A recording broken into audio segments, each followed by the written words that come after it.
Howdy hi there, amp friends and other gear nerds and whoever else is joining to watch this fun party. We have a Fender Twin Reverb, 1970s Silverface, in the shop today. This is sort of a emergency repair. This was actually going to go to Chesapeake Amp Repair, my friend Luke, up in Fallston, Maryland. That's who has serviced this amp before in the past, but Luke's on vacation. He referred me to his customer, and I've done some work with Luke before, taking some amps off his hands. So yeah, just two Maryland amp dudes teaming up for keeping the local scene alive, I should say. So yeah, this amp came in. It had been serviced recently, a few months ago, but it's starting to have a lot of noise. I noticed the pilot lamp isn't on. Let's take it off of standby. Wait a second. Let's turn it on first. Thought I had it on, but the pilot lamp is not working. That's the first thing I noticed. I wonder if this is burnt out. Doesn't look like it's burnt out. That's interesting. Hold on, let's see. Let's grab a new one just to see.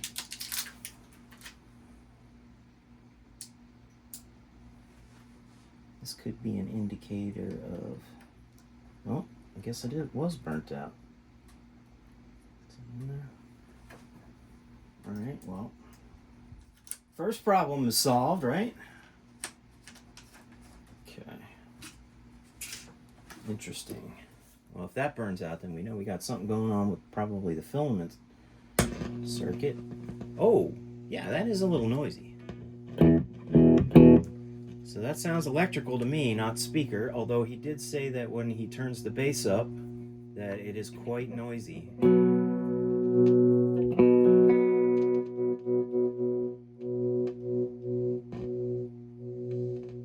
Little scratchy pot here, the master volume.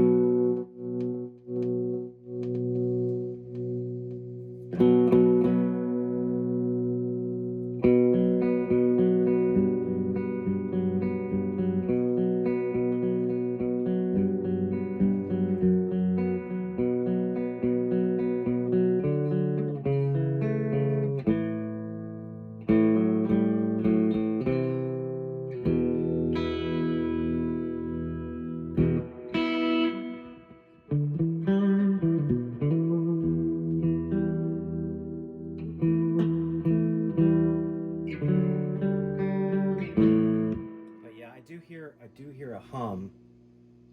Sounds like a 60 cycle hum, maybe. Even with the amp turned down. I don't know if you can hear that. Let me bring the phone a little closer here. Can you hear that?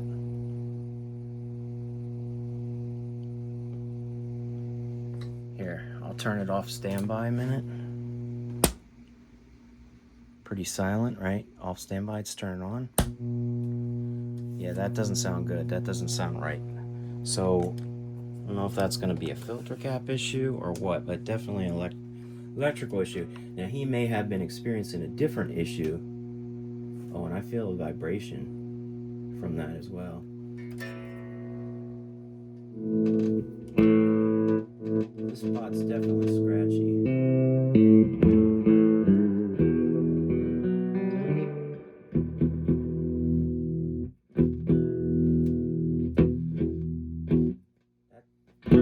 That's staticky noise. That might be this dirty pot. Yeah,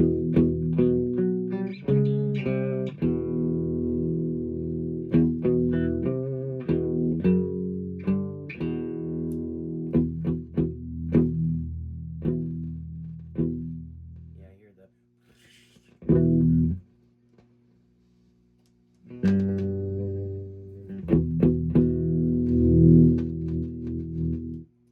That might be the pot, that scratchiness, but I definitely hear what he's talking about there. That master volume should work.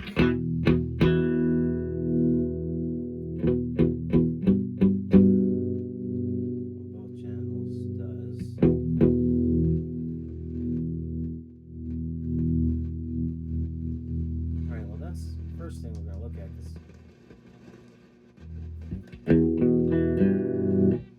Maybe it's doing an independent of this pot.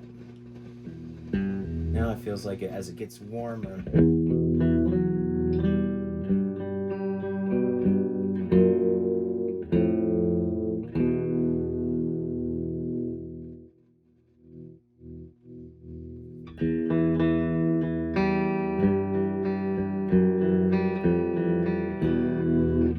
Let me take a look at the back of this a sec. Okay, here's the back. So the customer is looking to use this amp, if at all possible, for a record release show that his band has in about 5 days. So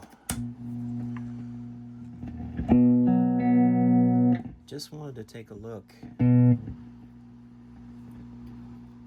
at the obvious before we open it up. Any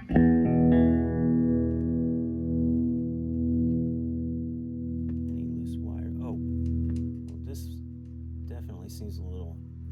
That connection there on that speaker definitely is a little wonky.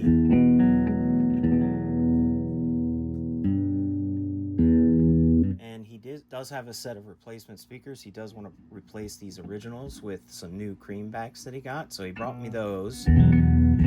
But I'll be able to tell this doesn't sound like speaker issue. That doesn't mean that there isn't also a speaker issue.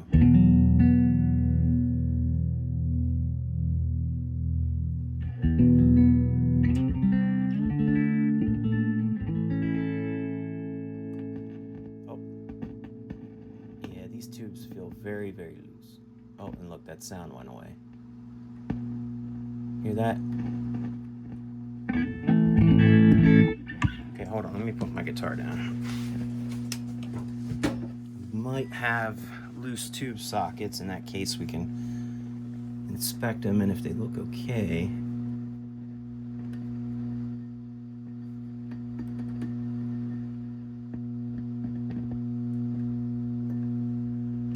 well, I thought the sound went away when I moved this, but well, we'll take a look at those as well. Let me try something here real quick. Let's turn this off. I just want to get an ohm measurement on the speakers together. There's 2 8-ohm speakers. Looks like they're wired for 4-ohm operation, which is what this amp is calling for. But let's double check. So I'm going to get my meter here.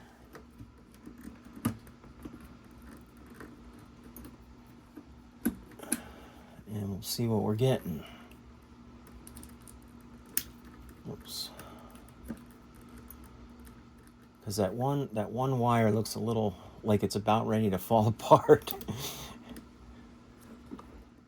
Okay, yeah, we got 3.6 ohms, which is usually right around the 4-ohm mark. That's pretty normal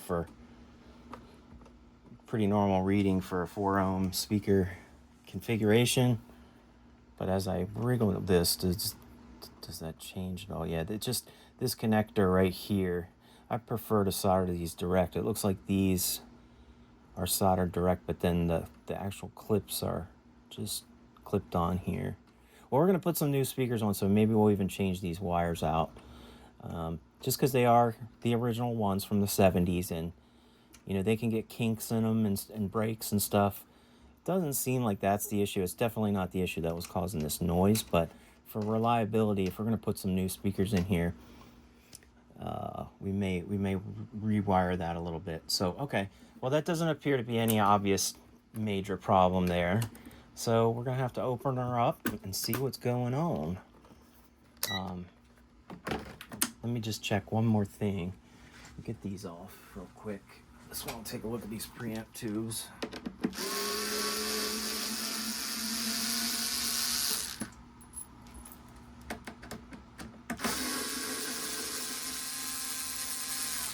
Looks like my friend Luke, who did work on this before, may have added these nice little washers. I don't think those are original. They're nice and shiny.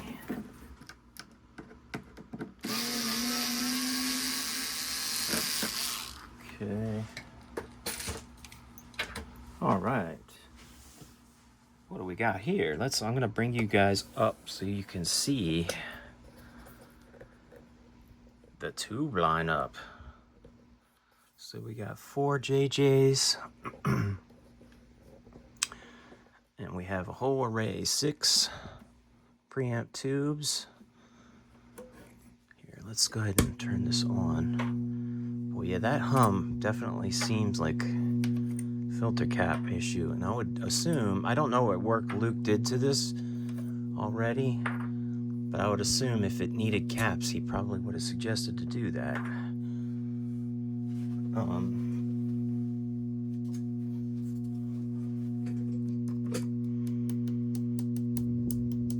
Seeing if there's any microphonics. Looks like these have all been changed to JJ preamp tubes, which are kind of my go-to preamp tubes. Well, this jack feels a little, not the plug, but the jack feels a little bent. We'll have to take a look at that. Oh, okay, that was loud. We may possibly have something loose there on V1, but that's not what's causing the hum. Let me turn this down a bit so we don't blow our eardrums out.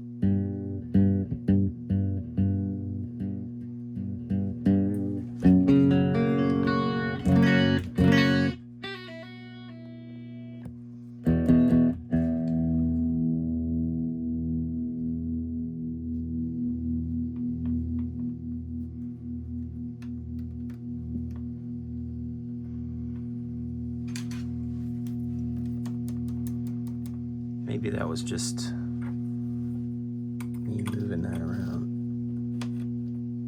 All right, we're gonna check all these tube sockets anyway, just to see if there's any loose.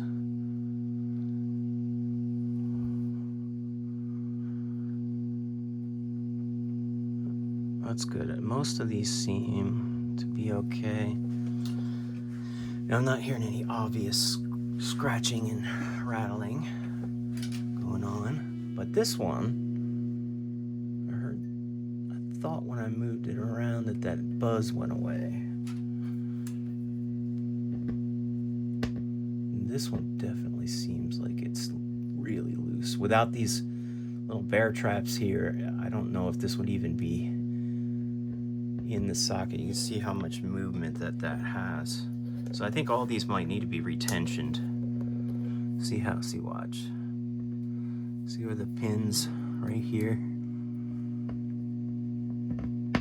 It's just really, really loose in there.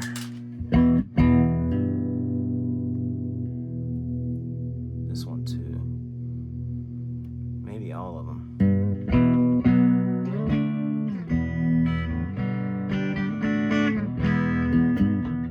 Although that might just be the way these sockets are. It might be gripping the pins and just moving in and out of the plastic or the whatever that's made out of, Michael-X sockets.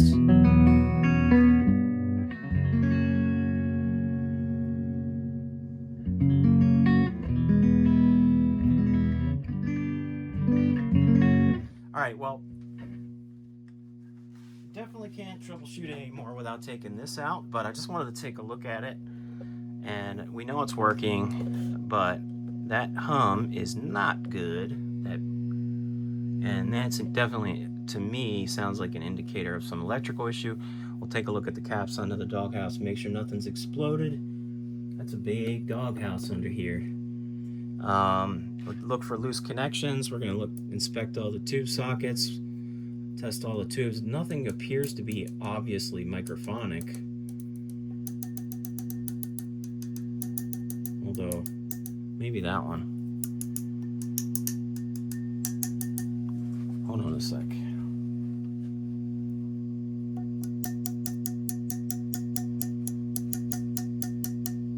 Nah, I think it's fine.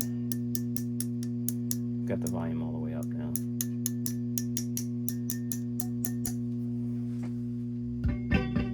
Yeah, I think it's fine. Okay, yeah, let's get in here and take a look. Alright, so we have the Twin Reverb here on the bench, and I've looked into a couple of things already, and I'm not finding anything super obvious. I know that from the story I got on this one, I know that my friend up at Chesapeake Repair, Luke, has done some work on this, but apparently before him, a whole bunch of work had been done, and it was just botched like crazy. There was all kinds of stuff. So I'm sure Luke spent a lot of time getting this thing back to at least a somewhat of an operating condition. I haven't worked on one of these in a while. I don't remember what the stock caps were in the 70s models, but this definitely seems like a lot of orange drops. I don't know if a lot of these were replaced or if these are originals. Not that that's a big deal. These are decent caps for tone caps and stuff for this type of amp. It looks like, I'm betting that Luke probably did replace some of these plate resistors here. I see these blue ones, which are look to be metal oxide, 1 or 2 watt, probably 1 watt metal oxide, which is good because they're carrying a lot of high voltage. I mean, quite a lot of high voltage. So it looks like those have been replaced. It looks like he probably also did the screen grid resistors and the yeah, these guys right here. So all these look like they've probably been replaced. This one, no, actually I do, now that I just said that, I do see a little brown spot on the side of this one. That might just be from soldering.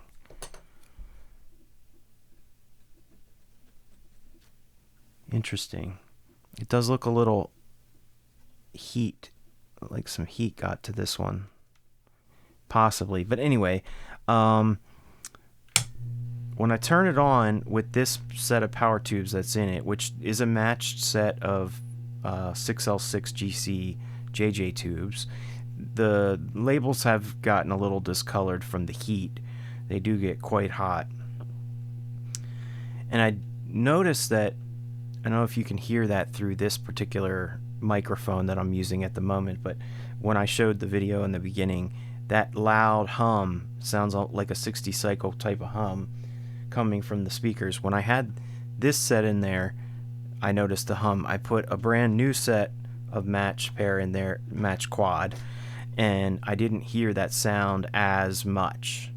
Now, there's always a possibility that I moved something and it's not the tubes at all causing that hum.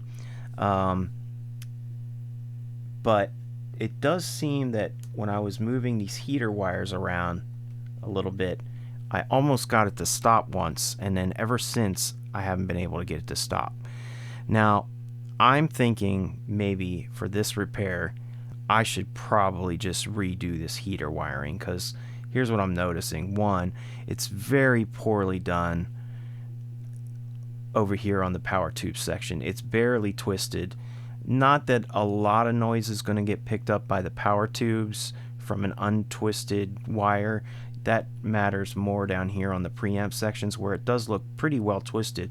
But I can see that someone, I don't know if this was Fender or not, but someone may have replaced this section of the heater wire with this gray wire, and it's just different colors. Like this one's darker brown, this one's light manila color, these two are gray, and these are the two light manila colors.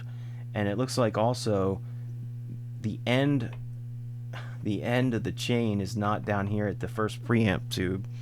The end of the chain is actually on this tube. It looks like they went down to this tube and then went back to this tube. I don't know why, but they did that with two other colors, which is this gray and this other one. So it looks like this heater wire has been just completely been botched up.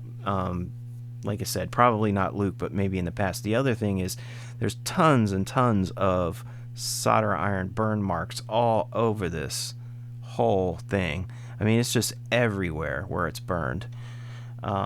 So, you know, people changing parts and stuff like that, the solder iron touches this.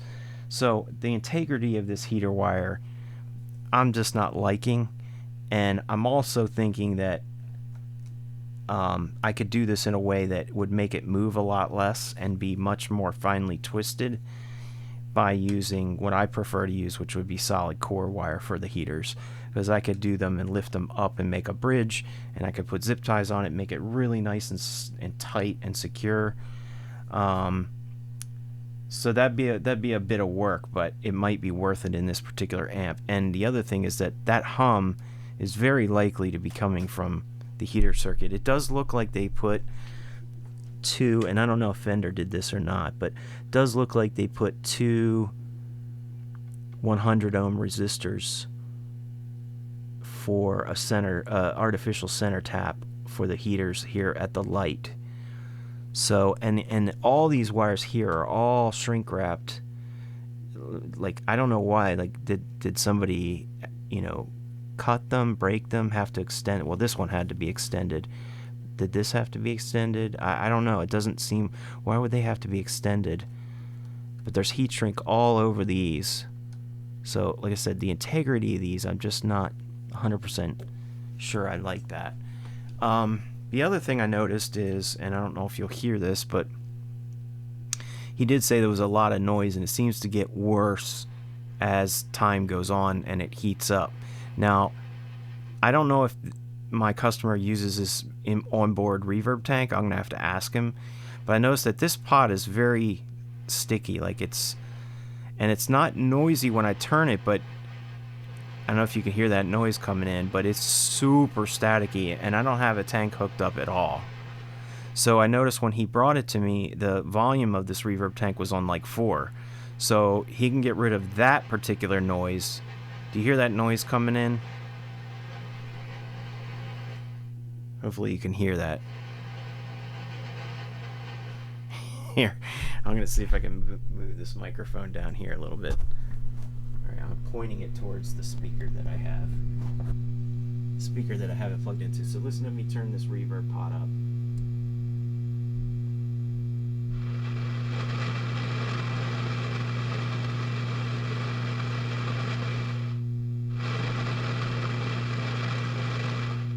So again, that's with no tank installed at all. Now, that could possibly be one of the tubes, but I don't think so. I think it's the wiring and or the pot itself, something going on there. So I'm going to try cleaning that pot. The other thing I noticed was that the master volume pot appeared to have a lot of noise. Although now that I've been turning it back and forth a bunch of times, even without cleaner, it may have cleaned that track off a little bit. Sometimes if you have a dirty pot, you can just turn the knob back and forth 50, 100 times, and it sometimes can kind of clean itself, like if there's dust on the track. And I may have done that with this. Let me see some. Yeah.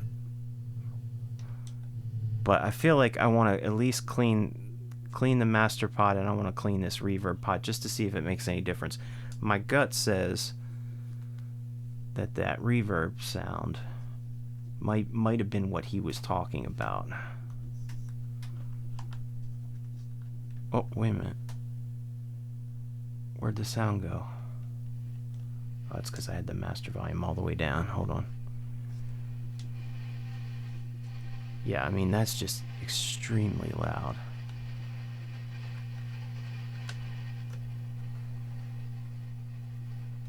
Sound is changing when I move these wires. This whole piece might just need to be rewired.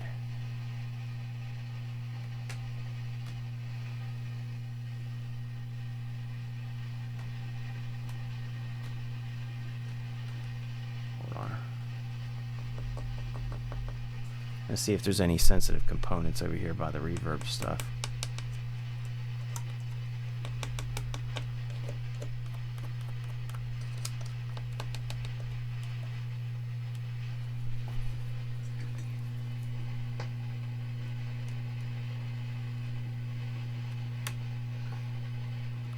Also could be an issue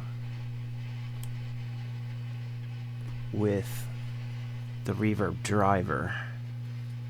Like I said, I don't even have a tank hooked up, but it's definitely in the reverb circuit, this extra noise.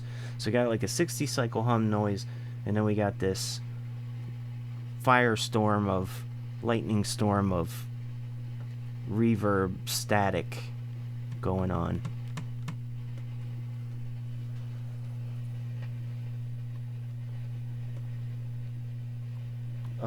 Let me just try.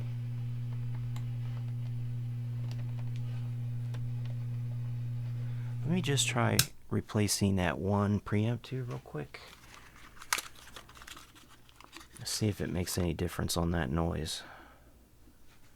Yeah, it's this.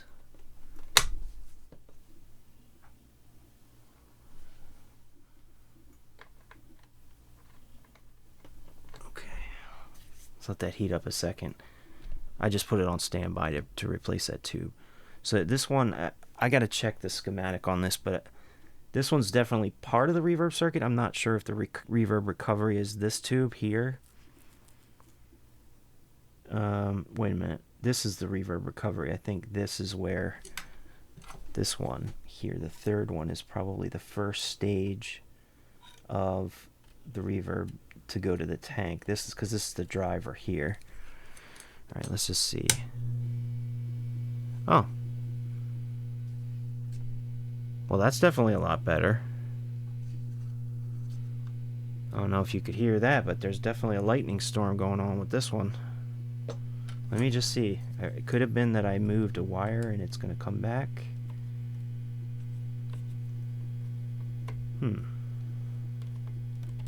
Interesting. I'm not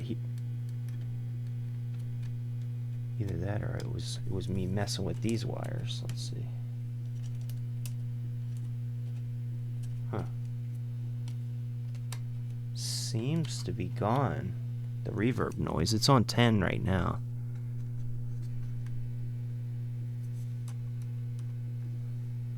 Okay, let me try that again. Let me switch that tube back. Sometimes process of elimination can be your friend. Alright, so this is the tube that was in it.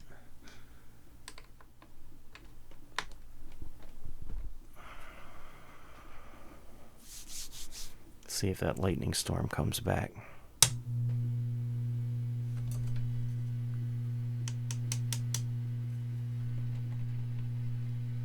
Yeah, I hear it, but not as loud as it was before.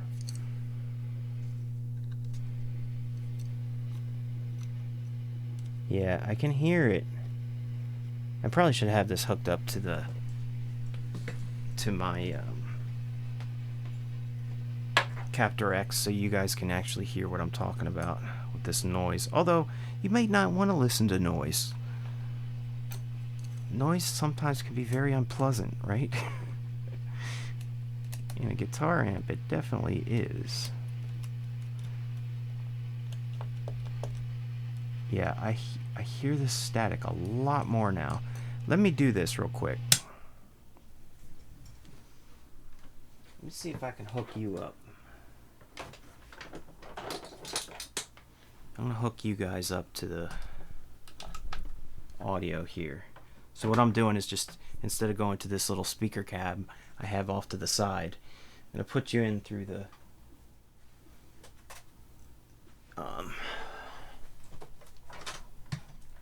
Captor X so that the audio from the amp goes straight onto this video audio track, right?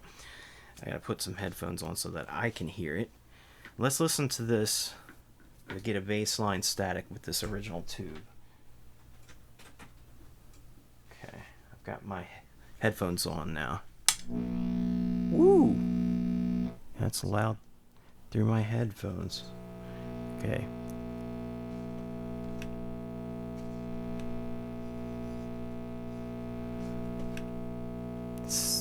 See, most of this is that 60 cycle hum.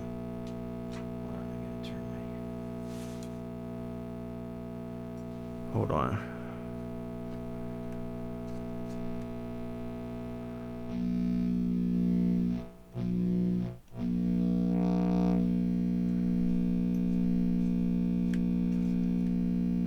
No, I'm not hearing the static storm. Just the hum.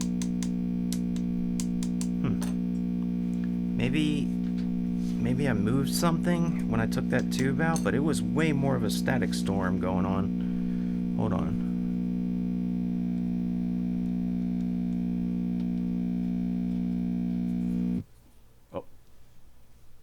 I lost audio. What happened? What happened? What? We completely lost audio.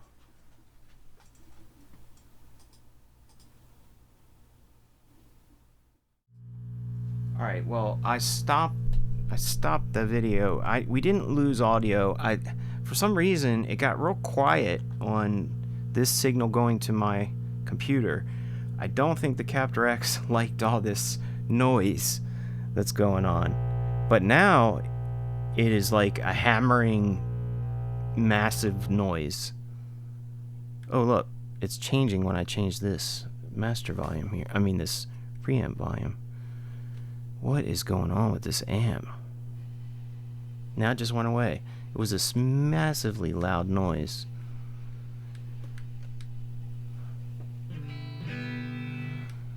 And guitar's coming through. I've got it hooked back up to my speaker cab now just because I can't rely on this going through the Captor X to troubleshoot this kind of noise. Maybe there's like a noise gate built in it's filtering out some of this noise. But when you hook it up to a real speaker, you can really hear all this noise. Now I had this massively sounded like a really truly ungrounded kind of a noise, and now it's gone. It was there and it just disappeared. So what is going on here? We'll find it. We'll find it. So there's still a 60 cycle hum, but it's not as loud as it was. And the firestorm is back. I don't know if you can hear that, but that reverb lightning storm is back. So let me turn this off. I'm going to replace this one tube again with, this is for the, I believe this is for the reverb recovery here.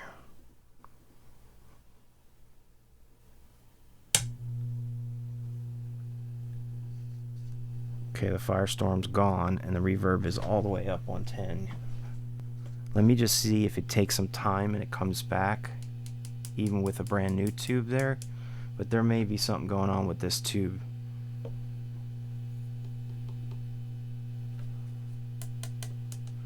Yeah.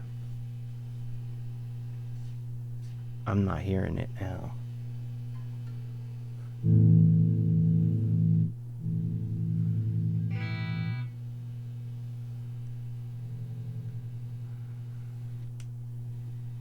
Hold on.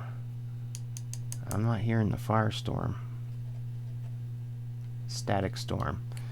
What the heck, man? Alright, so this reverb driver transformer thing.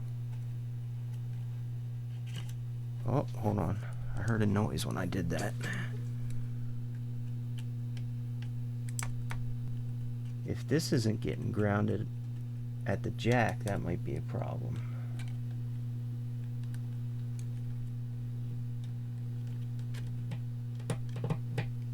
Okay, you got some noise here, but I think that's reverb recovery. If I turn this down, yeah, you don't hear it. You hear that little clicking? That's coming through the speaker.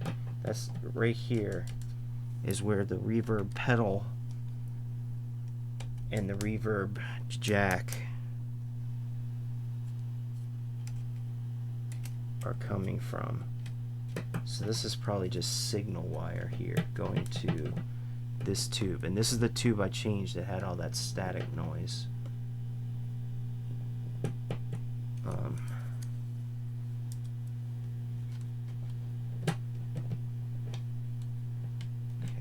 that's going into the grid of this V4. Sorry if this video is boring. I'm just kind of troubleshooting to see if I can find out where in the signal problems are happening. This is definitely was one of them, and I think it was just a sensitive tube. Now I'm just trying to see if this reverb driver is okay. Looks like it is, and we know the reverb is working in general, but I don't even have the tank hooked up right now, so that's why see if there's any sensitive wires over here. That's the blue. Yeah, I really would like to redo these heater wires. I can hear some of that hum changing slightly as I move these heater wires around. These are not done well. I think I'm just going to redo those regardless of any of these issues. But yeah, that sound storm goes away with this tube changed. So here's the original one again. I'm going to put it back in just to make sure that sound comes back.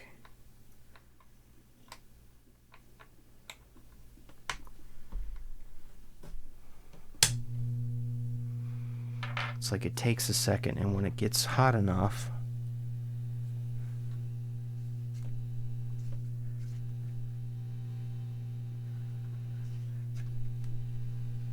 it's not doing it yet. I hear it starting to slowly build, this static storm.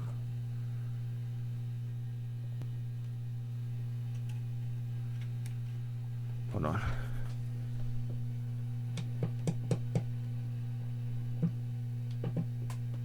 I feel like this wire maybe should be changed to a shielded wire. It's so sensitive. It's the recovery wire.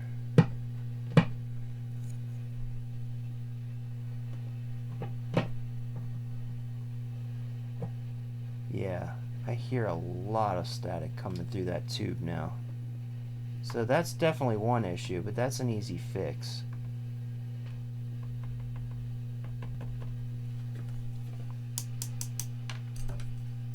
The tube doesn't appear to be microphonic at all,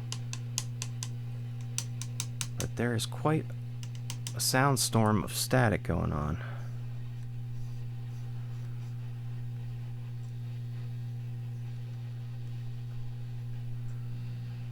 And it doesn't matter if the preamp volume's up or not, it's just part of the recovery circuit. Sound is completely gone when I turn the reverb volume down.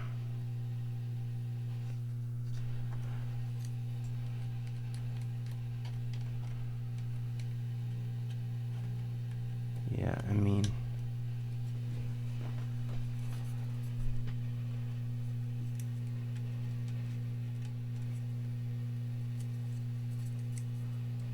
this wire also looks like it's been burned too, this sensitive one.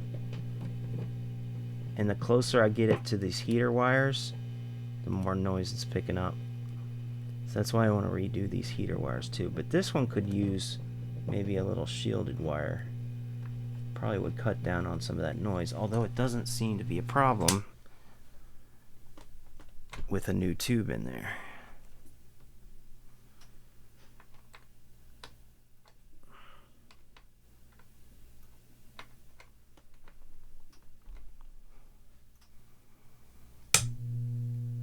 Yeah, Mike, we know.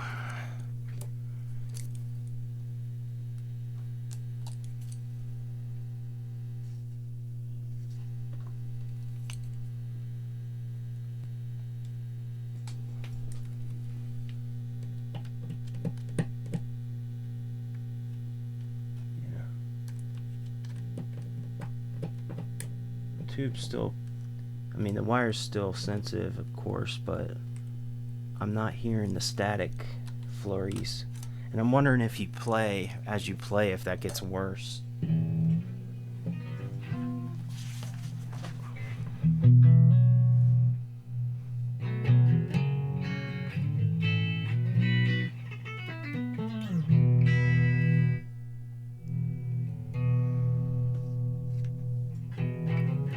And you turn the tank volume down, you know, the reverb volume, it's totally gone.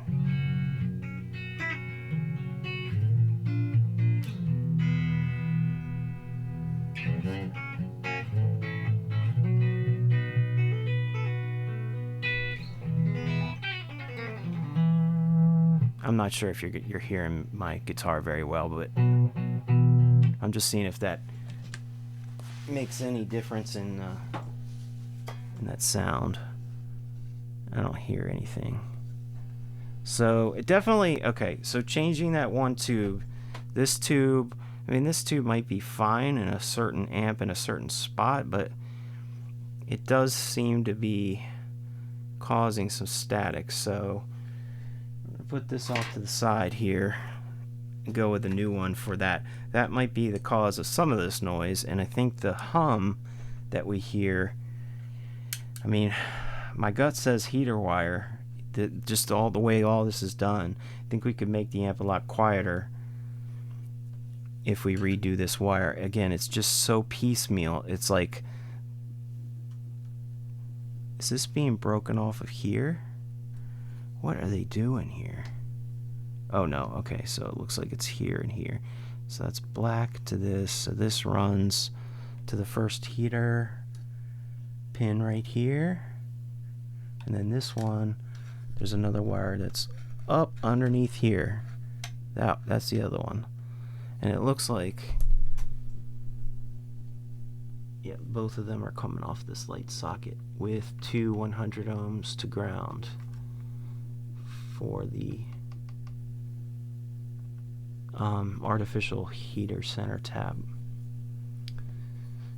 You'd think that had been Fender designed by, it might be, but it looks like the resistors have been changed. If it has,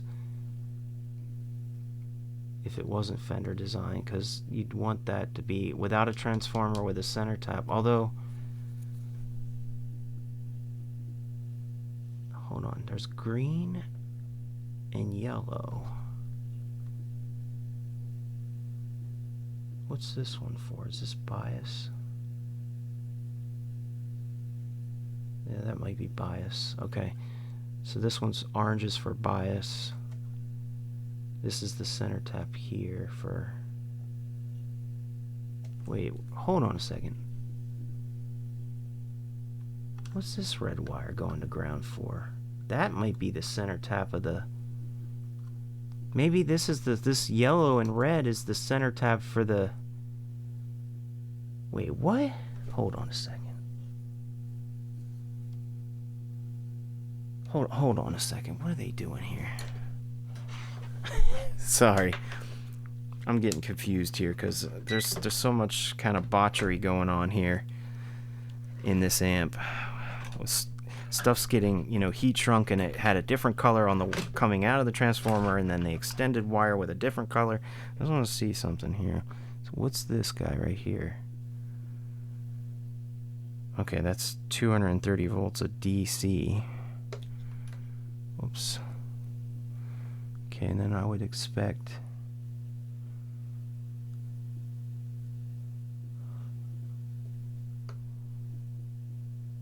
that's 230 on that red, and this red 230 as well.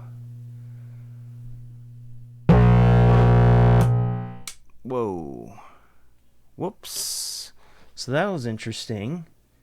I didn't do anything except put my test lead on there, and it did not like that. Okay, that was quite a loud noise. I will be back. Okay, yeah, that loud noise, I figured out what it was. I did a little bit of this off camera, but so there's really two things I kind of figured out with this amp. Three things really causing noise. One, I think the heater wiring is just unacceptable. You know, someone's gone through and changed the wires in certain spots. It starts off with this brown, then it goes to this tan whitish color, then it goes to gray here, and it goes back to tan, and then at V1 they split off a white and a black wire that go back to V2. So like V3 jumps over to V. It's just all over the place. Plus it's melted in so many places from soldering irons touching it. I think I want to replace that regardless. Hopefully that will help a little bit with the 60 cycle hum noise. The second thing was the reverb recovery tube was definitely very sensitive. That was this one here. That guy was... Hold on, let me take this out a second. Put this one back in. That guy was causing a lot of noise with the even with the tank not hooked up, if I turn the reverb volume up, I got a lot of buzz. It was like, sounded like a lightning storm. Then there was a third issue, and that was that big loud bzzz that you heard. And I think that's the actual noise that the customer was talking about.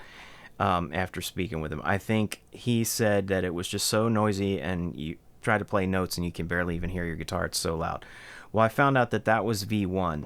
This tube that's in V1, it's intermittently doing it, but that's the one I narrowed it down to, because when I took that out, while I was able to recreate it, it just takes a long time for it to, it needs to get hot for a while, and then it starts doing this overloading loud noise. I don't know what's happening, something internally to the tube. But I took the V1 tube out, V1 meaning the first tube here, the very first preamp tube. And the noise completely stops when I take that out. And I popped a new tube in. Sounds great. Put that tube back in, and it started doing the buzz again. So there's definitely something going on with that first V1 tube that's causing, I think, the main reported noise problem. I'm going to see if I can recreate it here. I've had the amp off for a while, so I don't know if it's hot enough yet to start doing it. It seems like it needs to be on for a while, but let's just see what happens. Yeah. So you hear that when I turn the volume, it's definitely reacting with the master volume. Take V1 out, sound goes away. You still hear that 60 cycle hum, but I'm going to put a new JJ in there. Let it heat up a second.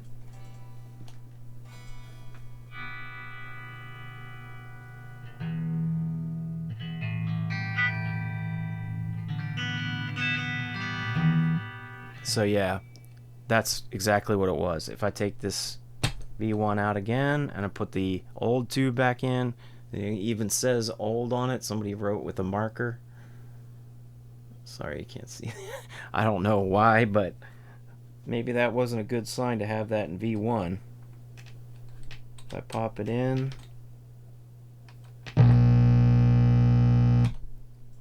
definitely a bad tube. So I think we've got two problems licked, noise problems licked with this. One is the V1 tube. The other one was the V4 tube, which is the reverb recovery. That had a little bit of a lightning storm going on. The rest seemed to be okay. Now, what's really interesting is that, you know, I was tapping on those tubes and I wasn't hearing any microphonics, but something has happened to them internally. The one for the recovery tube, I think, is just overly sensitive, maybe. I don't know. But I did notice that it was very noisy here. You can hear that wire. That's the recovery wire going back into the grid of that tube.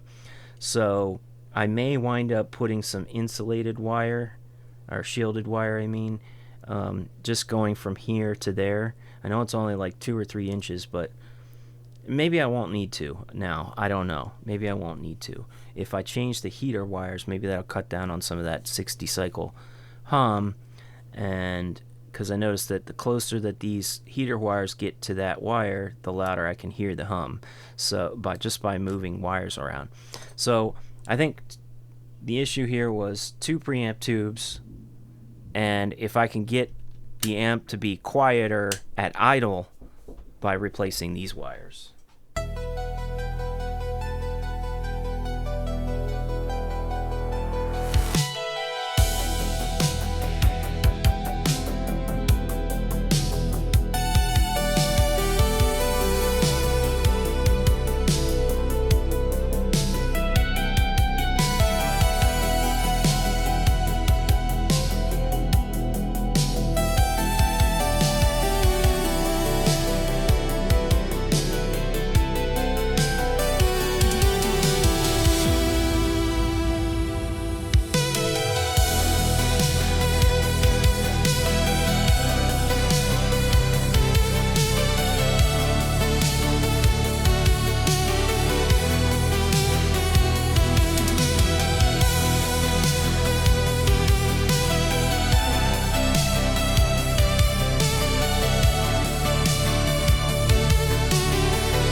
Alright, we've got all the heater wires taken off. Well, actually no, we don't. This one has to come off. Or maybe I'll reconnect it, restrip it, reconnect these two, and then continue. But basically what I did here, just in summary, if that last part was time-lapsed, which I'm going to try to do on the editing for you so you don't have to watch me do all that unsoldering, but yeah, look at all these jangly wires. I mean, they're just, all the ends here, the rubber ends are burnt. There were just so many clumps of solder on the pins. Way too much solder, way too much. To the point where it was soldered and resoldered. Like I said, I think somebody replaced some of these wires with different colored wire. Maybe the original wire wasn't good and they burned it and they said, okay, I gotta replace it. I don't know what they did, but it just felt very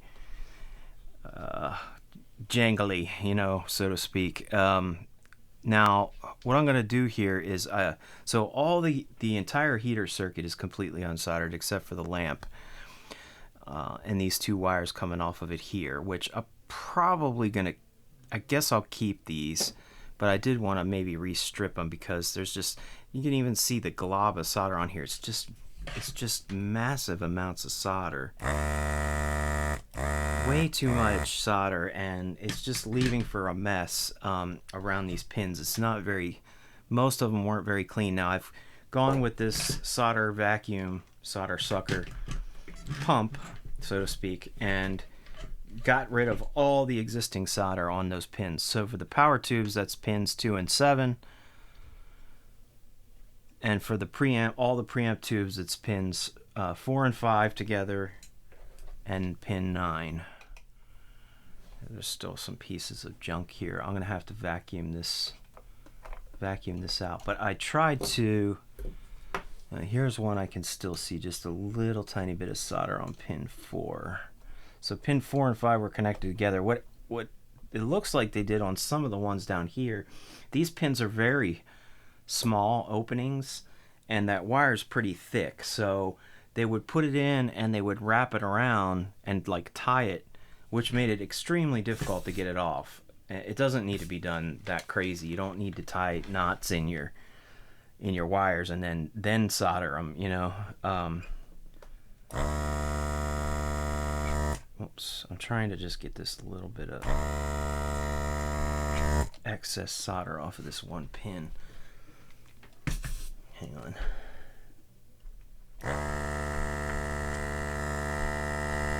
There we go. Alright, so we're going to do it with solid core wire, which is going to be a lot more stable, like physically stable. And it's going to be cleaner, thinner, away from things more. It's not going to be like wavy and all over the place. I'm going to make it as neat as possible. But one thing I am going to try to do real quick here is just clean some of these pins, because now that I've removed all the old solder, let me get this out of the way. We can take some 99% isopropyl alcohol and get some of the old brown gooky flux that Fender put on there. It's actually, the flux isn't as bad as most of the Fender amps I've been working on lately. It's just excess amounts of solder that were on here. I mean, the globs were just massive, to the point where they almost, some of them were almost touching the chassis because they were hanging off of the tube socket. It was just like this ball of excess solder. And yeah, I mean, if those wires had moved just a fraction of an inch, it could have touched, the ball of solder could have touched one of these screws or something and shorted out the wire, which would have blown a fuse in the amp. So we're not going to put that much solder on. We're just going to put as much as it needs to hold them in place. But also with the solid core, you don't have to worry about all the strands. And I think what happens sometimes is when people were wiring this originally, you look at these wires here and they're made of strands, right? So you can see that the strands here coming out of the rubber part of the wire aren't soldered, and they're kind of frayed out, right? So what they probably did was twisted them, put them through, and then soldered it instead of tinning them first. Like this one might have been tinned first because it's thin, it's pressed together and it's thin. Although this is a different gauge wire than this one is. So yeah, they were using different gauge wires when someone replaced parts of them. So we had an inconsistency in the gauge, and we had you know, a lot of the wires being frayed, and that creates a bigger ball of solder that doesn't need to really be on there. So I'm gonna try to make this as nice and clean as possible, and hopefully, unless one of these tube sockets needs to be replaced at some point, these heater wires will last lifetime. These new wires that we're gonna add, hopefully. But I could definitely see these sockets being replaced with something a little bit nicer if this amp's gonna be used and gigged for several more decades. At some point the pins on these are a little weak. They're not the best quality sockets. None of them, knock on wood, none of them appear to have any broken pins right now. But you know, some of them have been bent back and forth several times. Yeah, the glob of solder on this one right here that's connecting these two components is just, it's huge. It's like the size of like a pea, and it doesn't need to be that big. Alright, anyway, I'm just cleaning off all these pins that I desoldered so that we have nice fresh bare metal to solder to. I'm starting fresh here with this heater wire. So, you know, the heater wire, it doesn't carry a lot of voltage. 6 volts, 6.3 volts. I think in this amp, because it has a hum balance, it's 3.15 volts per side.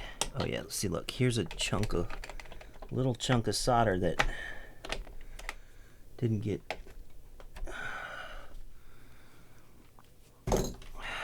yeah, it's just excess. Anyway, yeah, 3.15 volts on each pin. Pins 4 and 5 have 3, and then pin 9 has 3.15. But it does have a lot of amps, because the size of this power transformer is massive, and is so heavy, because you have 4 power tubes, which are all, I forget what 6L6 power tubes draw as far as heater current, but I want to say it's probably like maybe 1 point something amps per tube. I could be wrong, I can't remember exactly. And then each one of these is probably drawing 0.3 of an amp, so you got 1, 2, 3 is 90, so almost an amp there and almost an amp there. So that's, let's say 2 amps here, 3, 4, about 4 amps I would say total. What's the fuse on this? Yeah, this is a 4 amp slow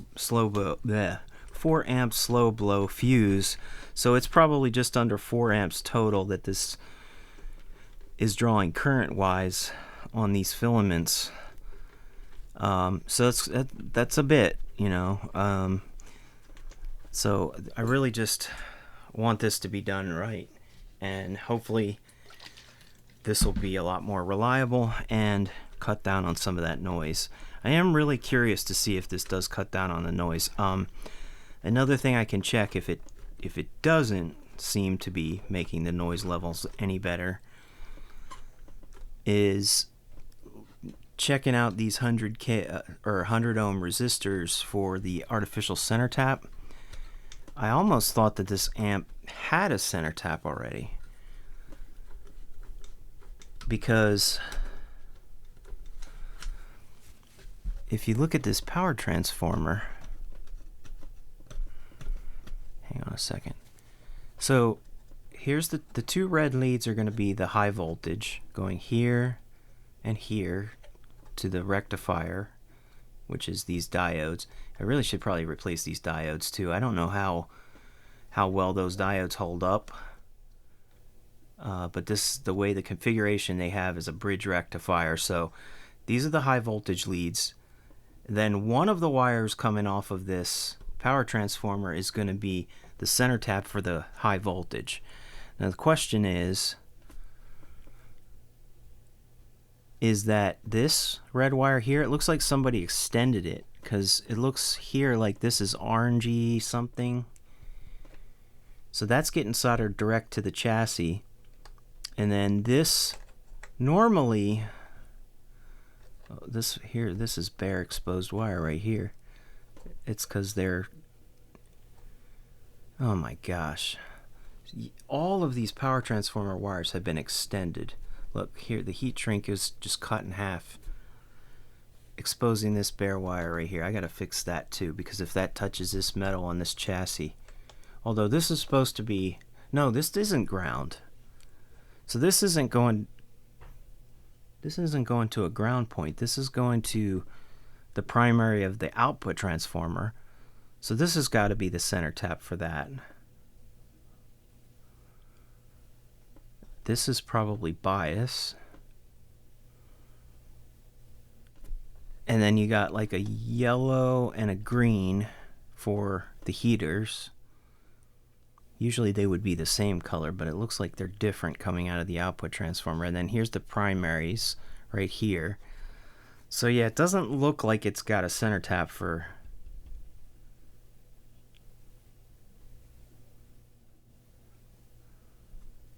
Unless this is the center tap. What if it already has a center tap? I'm going to have to look into that. Maybe some of you out there that were watching this already know if this is center tapped. If it is, this is the wire right here. But I think there's got to be a center tap for the high voltage, and it's not this one, which it usually is a yellow and red, but this is high voltage coming off of this. What is that being used for? Is that to drive the... I think that's driving the output transformer, or the... Yeah, that's going to the filter caps. I don't know. It's just so weird because someone has tacked on different color wires, and this is really dirty to see the original colors. Plus there's heat shrink on it connecting all of these together to extend them. So I don't know if somebody replaced this transformer. I'm thinking somebody did replace it, but they replaced it with an old transformer. Anyway, long story. We got to get the heater wires replaced, so let me just continue just making sure that these pins are clean on the power tubes. These actually look really nice and clean. They came pretty clean with the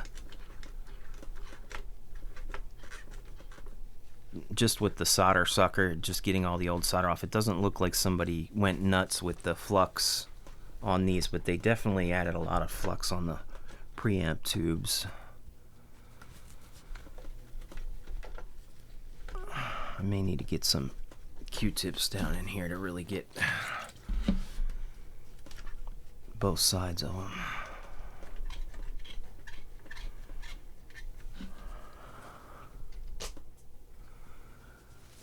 But yeah, the cleaner the better. All that old flux does not need to be on there. Here, let me do this.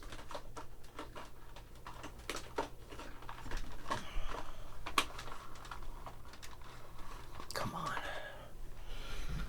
Let's get some Q-tips here real quick and just hit these with a little bit of alcohol. Just to be sure. A couple of these are a little dirtier than I'd like them to be. This guy, and actually all these ones right here have so much old flux on them, the original solder connections. Actually, when these resistors were replaced, it looks like they were just kind of thrown in there and nothing was really cleaned off of these, because they're all really nasty with the old flux. Now this flux is corrosive over time, but on these large pins it's not as big a deal as if this was like a circuit board, where that corrosion can literally start lifting traces. But I'm just trying to get any excess off that I can while I'm on here, just to prepare these sockets for fresh solder for the new heater windings, and make sure that the rest of this looks good. Alright, so pin 5. It would almost be nice to install some 1 ohm shunt resistors to ground here through pins 1 and 8 so that we can test the bias through the tubes. Although I did check and it looks like everything's really well matched up on this amp with the set of tubes that's in it right now. It looks pretty good. So I got to get this job done and this amp back to this guy, because he's got a record release show and he really wants to use this amp. So I'm not going to do anything more than I need to do here, but I think these heater wires have to be done. I mean, the main issue is noise complaints. So I think that having these new heater wires on here is going to make it a lot quieter. At least I hope. This idle hum is way louder than most Fenders I've worked on and or cloned or built, and I think a lot of it has to do with how inconsistent and poor shape, I would say. I wouldn't say poorly done, because Fender did the circuit on this. But they didn't really do a great job of twisting the wires very neatly and stuff. I mean, it works, but I think what happened in this case is that somebody had to replace them for whatever reason, replace sections of the heater wires, and one, it's being done with totally different gauge wire. It's not, some of them were wrapped nice and tight and secure, and some of them were not wrapped hardly at all, and they're mixing gauges between here. So I think the gauges they were using are fine, but I don't know if that would have something to do with possible noise hum, you know, having a lower gauge on some of these preamp tubes where it was replaced. So yeah, I can definitely tell the backs of some of these are really nasty. They still have a lot of old flux on there, see? I don't know if you can see that, but some of these are pretty dirty still. I'm just trying to get them nice and clean. And then this'll, like I said, I think this will be good to go. It looks like one tube socket, this tube socket was replaced, this black one here, this first one.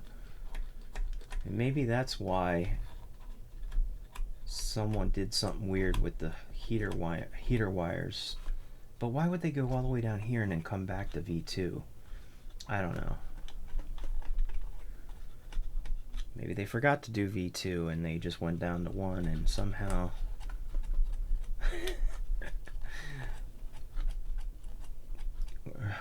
had it coming backwards. Alright, I think I'm almost done the cleaning part here. Just making sure all these look good. Okay. Yes, sir. Alright.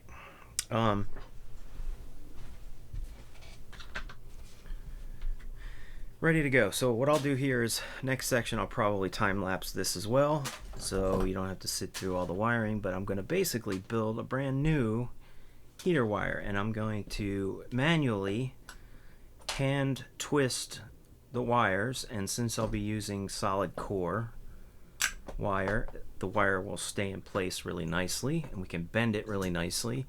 And I'm going to put cable ties at each intersection so that that whole bridge that we're going to build here, just like Fender did above the tube sockets, there's not a lot of room behind here and to get around things with all the switches and everything on the back. So we'll do it the way they're doing it, up and above the sockets. I prefer that way anyway. I like to do that. It does keep your other areas nice and clean, and it keeps the wires away from signal stuff. But I'm gonna wind up shoot, I forgot what I was gonna say because I started cleaning this This chassis is really dirty. I might need to vacuum this out a little bit too. But anyway, yeah, once I get that on there, that'll be nice and secure.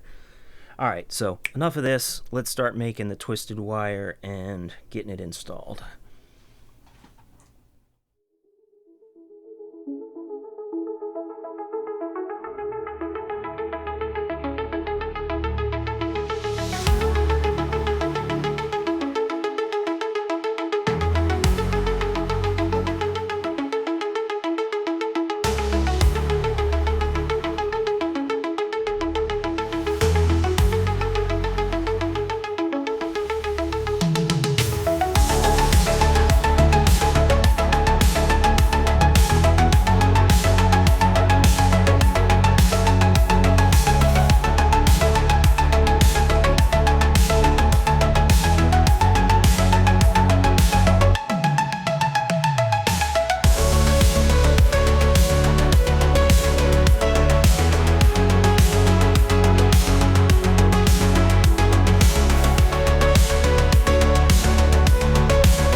Okay, ladies and gentlemen, anybody watching, if you happen to skip through the time-lapse piece of redoing all the heater wires, here's a summary.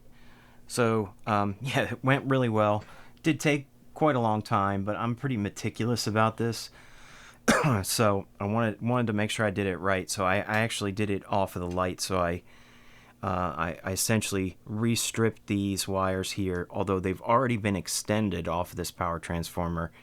At some point, somebody extended them with these other black wires. So I just wanted to reduce the amount of times this wire's been botched and re-extended and put different, gauges of wire on there and all that kind of stuff. This thing has been abused quite a bit. I mean, everybody, I'm sure all the techs had the right intentions, but I think because of, maybe they repaired a section of it, and then another tech repaired another section, and then another tech said, oh, well, this guy burned this up, so I'll repair that section, and it was just all over the place. So now, here's what we have. We have the two 3.15 filament windings going to the lamp. We have the 100 ohm resistors, and I did measure those, and they were measuring 50 ohms, but I think that's just because they're in circuit. But their markings indicate that they're 100 ohms, so that's fine. That's for the artificial center tap. That will essentially make things quieter in the amp when it comes to this heater circuit. And I also noticed, I didn't realize this before, but I thought this was a hum balance circuit, but it's actually not. It says it has a hum balance pot, but someone took that out. So this pot that's in there is for matching the output tubes. So I think the type of bias that's in this is not a raise or lower bias, but a balance between the two sets of 4 tubes, you know what I mean? So I'll recheck the bias and everything. Not that the heater wire would have changed that, but I'll just recheck it again because we have done a few things to this just to make sure everything's still balanced right. And I took basically this solid core vintage style pushback wire, which I love to use. You don't have to strip it, you just push it back.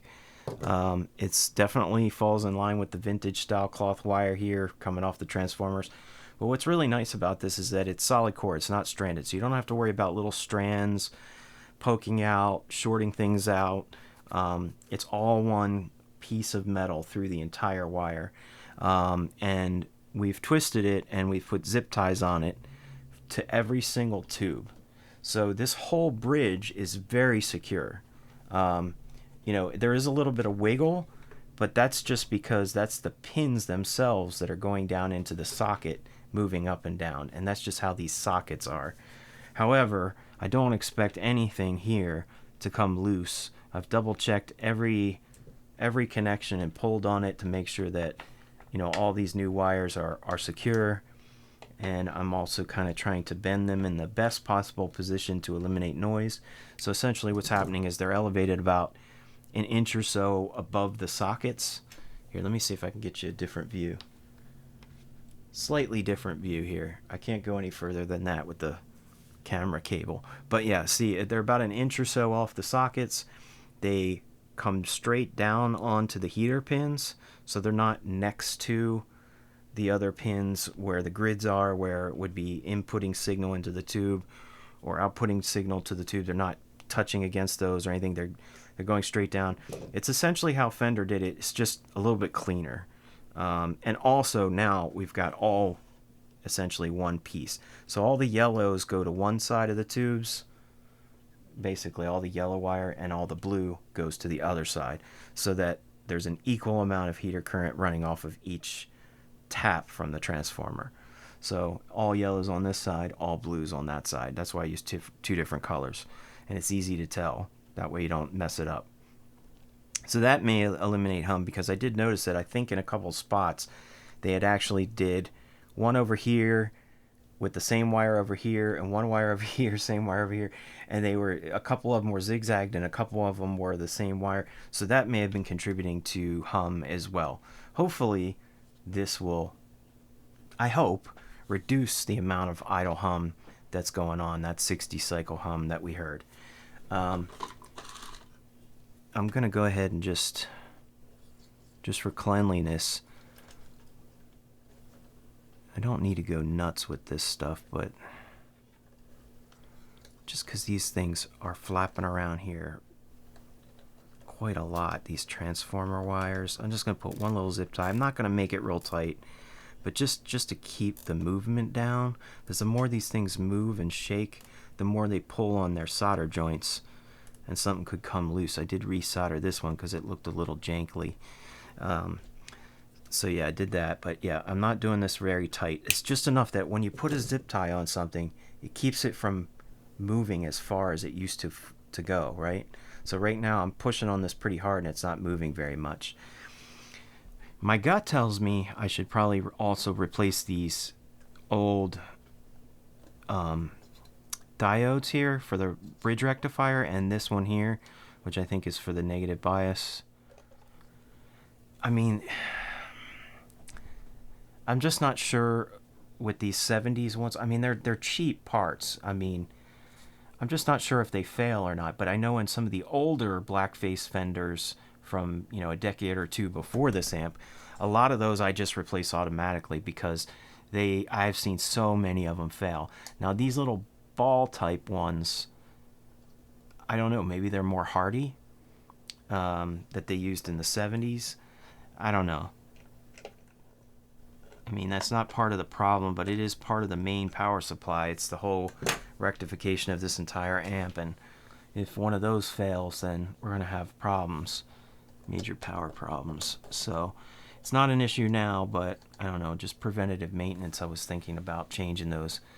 I'm not sure. I guess I'll talk to the customer. But anyway, yeah, there were a few wires that I saw. I'll probably, before I restart this, I'll just recheck everything. There were a couple that I just felt like they just don't feel very secure and stable. And I was thinking about maybe just running a wire here or there. Like this one, I think this one that goes from the main B plus here, or one of the B plus values, and it goes over to this block here for this resistor. I don't know, this wire just seems so brittle. Like, not brittle, but stiff. Like, if it's stranded wire, it could have frayed or cracked inside of the wire. I don't know, maybe that's overkill. Maybe it's fine. I don't know, I just see stuff that I feel like could be done better, and I want to change it, you know. Obviously, I would never charge the customer for doing something without asking them, but you know, if it was my amp, I probably would come in here and redo some of these wires. But he's got a gig, so I don't want to get into this too much.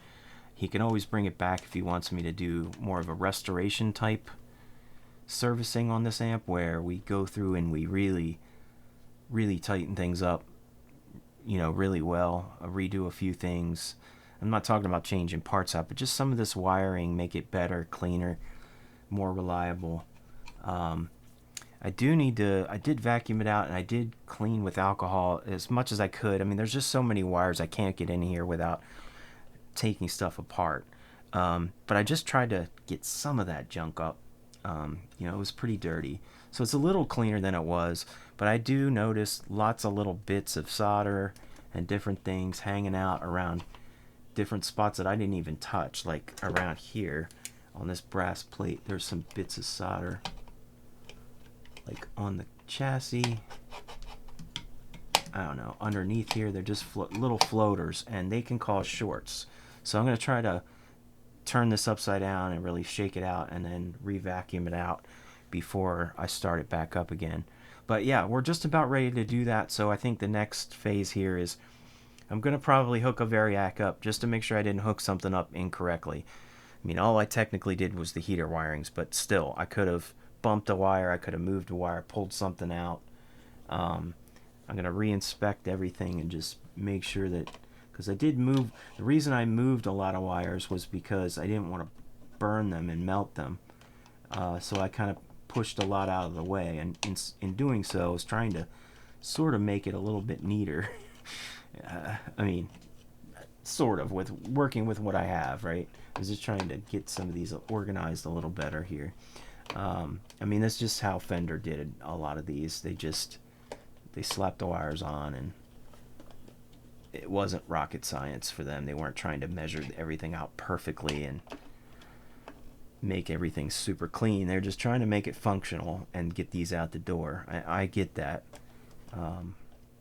But yeah, I mean, some of these wires are melted. Yeah, it's always possible I may have melted something, so that's why I just want to recheck everything here before I start it up. So okay, well, I'm gonna do that off camera and just go through and inspect everything and get any little bits of crusties out of there, and then we'll get this thing hooked up to a Variac. One more thing I was just thinking of before I get to the Variac is I know it seems like it's okay now. Sorry, I was looking for some deoxit.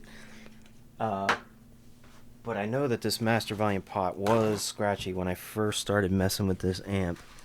So I'm going to go ahead and at least spray that one. The others all seemed fine, and I know this amp was serviced at least just a couple of months ago, I think I was told. And I'm positive that Luke from Chesapeake Amp Repair would have cleaned the pots. Like I said, they were all really cleaned, but this one, I mean, it gets used the most, so it makes sense that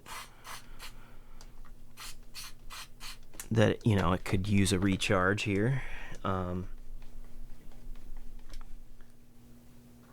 on a second. I just want to see, is there an opening in the back here? Yeah. Let me spray some. This little flashlight. It's a cool little light. This is one of those stupid, you know, Facebook, TikTok lights where they get you, where you're looking at it, you're like, oh, that's cool. But actually use this. I mean, I don't know how much it was. 10 bucks, 15 bucks, something like that. But it's really cool. I mean, it's got all different color modes and stuff. But I use it for amp stuff because it's magnetic, so I can stick it to stuff and kind of leave it where I need it.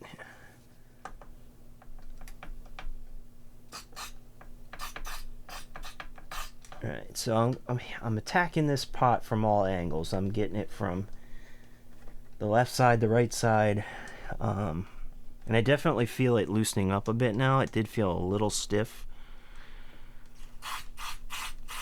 Just want to really get it nice and soaked in there.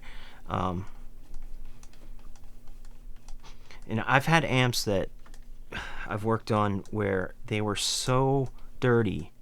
You know, like one of the pots, say, was so dirty that and somebody brought me the amp and said there's no sound. The amp used to work. I haven't turned it on in a while. Turned it on, I got absolutely no sound.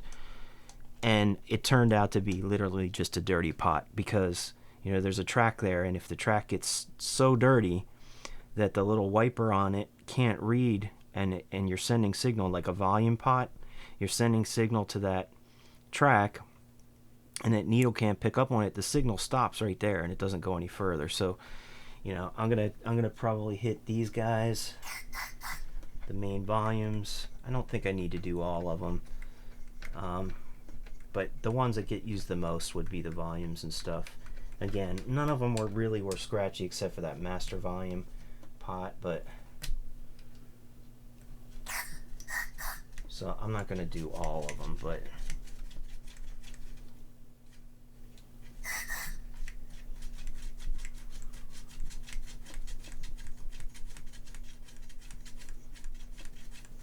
sometimes these little switches the contacts on these switches get a little funky. I was just working on another amp and these were a little scratchy, but yeah, they have like a little switch track on them too, and this will definitely clean that out. Alright, and there was only one other one that I wanted to hit, even though I don't think it was because of a dirty pot, but this reverb pot. So that lightning storm we found was caused by the tube, not the pot. I thought it was the pot being really crackly at first, but then we found out that it was that V4 reverb recovery tube. So I don't honestly think that there's anything wrong with this pot now that we've changed that tube out. But it doesn't hurt to hit this with a little contact cleaner. So, and I'm just using paper towels just for the extra sort of.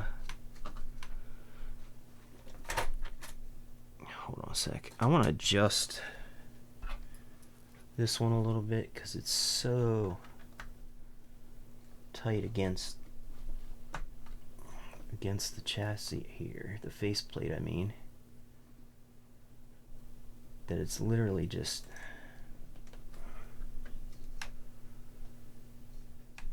scraping against it. There we go, that's better.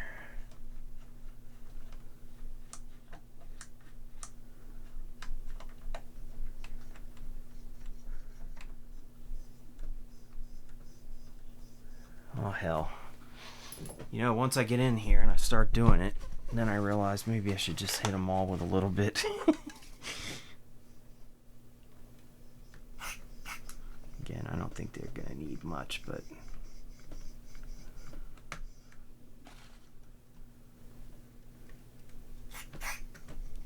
and the cool thing about the Oxid is it's a completely non-conductive contact cleaner. So what that means is that, you know, unlike water that's conductive because of the minerals that it has in it and whatnot, unless you use distilled water, I guess, it's completely non-conductive. So you could essentially turn an amp on right after you've sprayed this stuff, and even if it's still soaking wet, you're not going to cause any, you know, even if all these components get wet with the Oxide, it's not going to short anything out. It's a Because I worried about that too. I always thought, do I have to wait a day before I can try this stuff out? Nah, you can turn it upside down and let it really just sort of drain out of there. Sometimes I'll spray it out with some compressed air just so that there's not a lot of excess dripping around. But honestly, you could totally turn it on and it would be totally safe.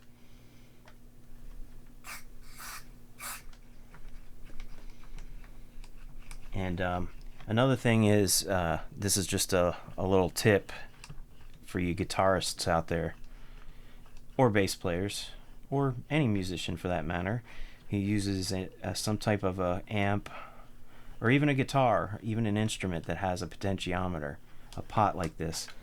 Say you're at a gig, you turn your volume up, and it's like, that pot is scratchy.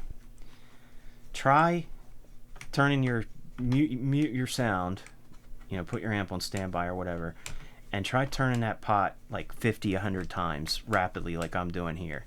Just back and forth from 0 to 10, 0 to 10, 0 to 10. Just do it as many times as you can. Sometimes just doing that will clean that pot enough that you can get by without, you know, you can get by your gig and not have it be so scratchy, especially if you're using your volume on your guitar for your you know, setting your actual overall tone, you know, of your guitar, volume of your guitar, using the guitar's pot, you know what I'm saying? That can sometimes work, sometimes, not always, but sometimes it can. If it's just a little bit of dirt on there, that wiper can just kind of push the debris off of itself, and it's always a good idea to hit it with contact cleaner later. But alright, I think there's only 2 more that I missed. If I'm going to just hit these all real quick, that's these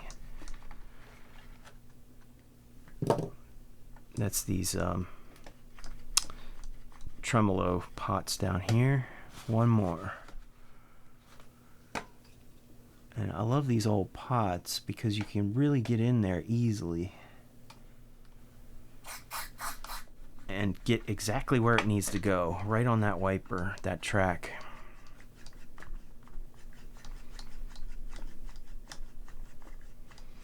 Alright, so I'm going to go ahead and take a break here.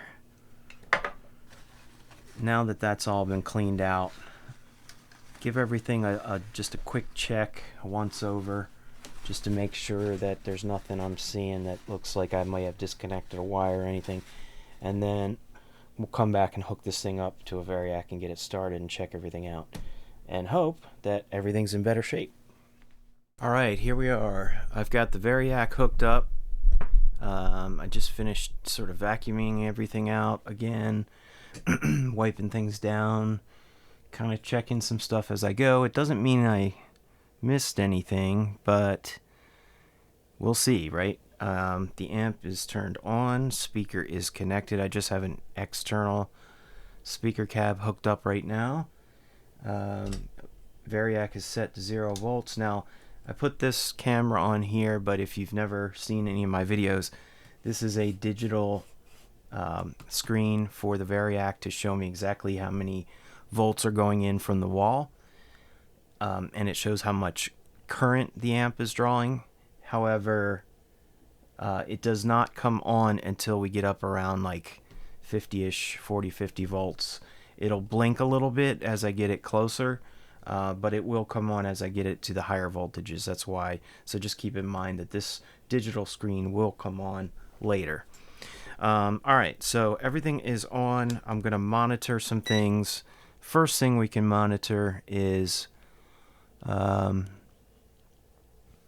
I'm just going to treat this like any other kind of startup. I'm going to go ahead and put my DC voltmeter here. Hopefully you can see that.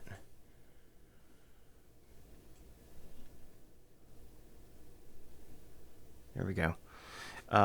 This is just showing millivolts right now, 44 millivolts. I've got it on pin 3 of one of the power tube sockets, which would mean that DC is being rectified through, if we see DC on here, it's being rectified through the bridge rectifier, through all the filter caps, and then through the primary of the output transformer to the tubes. So we should see something right away because we don't need for it to heat up if I give it some voltage. And here we go. So there's 20 volts of DC. Okay. So I've only got it at probably about 5 or 6 volts of AC right now. And that's okay. So what we can do is just look at the AC portion of it through the fuse. Yeah, 5.9 volts, 6 volts. Okay, so let's just bring it up to 10 volts from the wall. Remember, we got to go up to 20 volts. So roughly 10 volts from the wall. And I'm going to go ahead and check for DC on all the output transformer pins. Okay, we got 41.88, 41 point something, 41.9, 41.9. Okay, so we've got DC on all those. We also should have DC down here at the first preamp tube. There's our 40 volts there. And most importantly, do we have AC? Well, we're not going to get much at 10 volts. Let's go ahead and bring this up a little bit more. Let's bring it up to about, we can probably go about 30 volts. So 30 volts from the wall. You see right here, that's AC volts. And I should be able to check pins 4 and 5 of the first V1 tube, and remember, at full voltage at 120, this should be around 3.15-ish, and we've got 0.65, so that's good. So that means AC is coming from the transformer for the filament wires all the way down to the V1 tube, 0.6, and we should get something similar on pin 9 of the V1 tube. Yeah, we've got 0.7 over there. This one's 0.67, and this one, they might not be exact, and this one's 0.7. But yes, so we are getting AC voltage down the line, and which means we should be getting it on every point of, if we get it all the way down here, we should be getting it on every point of every tube. So here's pins 4 and 5 of V4? 1, 2, 3, 4. 0.68 roughly. Oops. Damn it. It's hard for me to do this because I'm going to short it out. I can't get this probe in there without it touching that screw, and if I do that, it's going to short it out. Okay, 0.71 and 0.68, yeah. Let's come down here and check it on the power tubes, just to be sure. Pin 2 of one of the power tubes. There's the 0.7. And here's the 0.7. Okay, so we've got AC from the heater windings, and we should also have it down here at the lamp.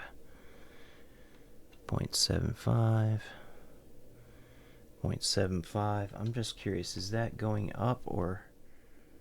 Yeah, that's interesting. It goes down a little bit as you go further down the line. But it's got so many tubes to heat up.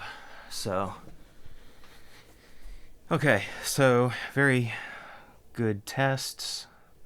Let's make sure we're getting negative voltage, DC voltage on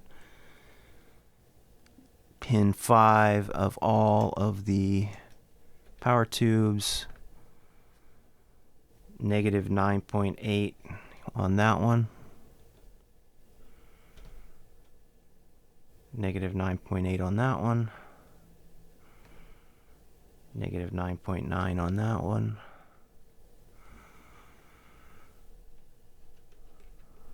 Come on. Negative 9.9 on that one. That's good.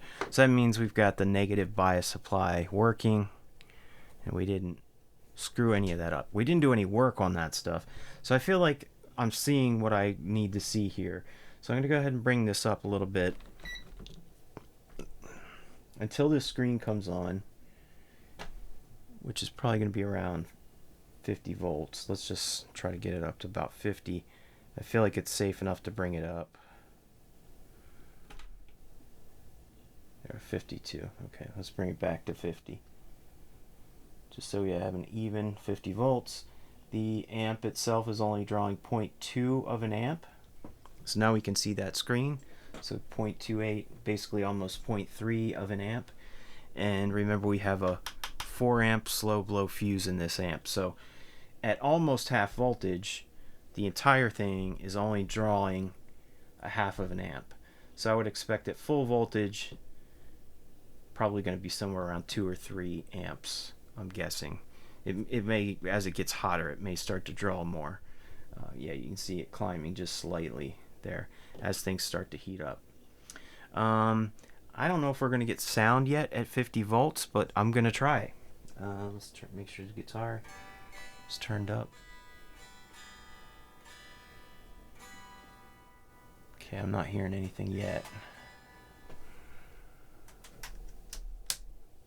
Nothing yet, so let's give it another 10. Well, let's see where our B plus is roughly, or at least we'll check the plates of. Let's check the plates of the power tubes. I'll just check this one. So we got 200 volts on the plate of the power tube, so it's going to get up well over 400 volts. I'm going to go ahead and try to bring this up to around 60, which is half voltage.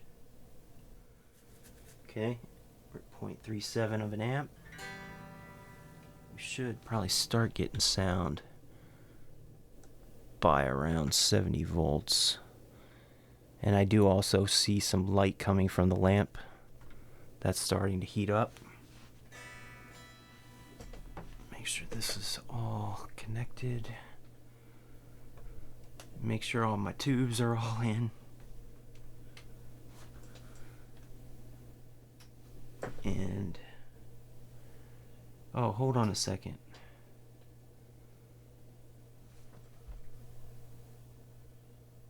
I'm not seeing a heater on. Oh yeah, there it is. Okay. It's just not glowing very bright yet. I see one of the tube heaters glowing, but the other ones I couldn't see. I think it's just because they're not poking out on the bottom as much as that one is. So I think I do see a reflection. Okay, hold on. Yep. I hear some sound coming out of the speaker here. So let me give it another 10 or so volts. Let's get it up to 70, and then we should start to really hear some sound here as things warm up. Okay, hopefully you can hear that coming from the microphone. Okay, so that's master volume. All good. Okay, we've got audio. That's a good sign.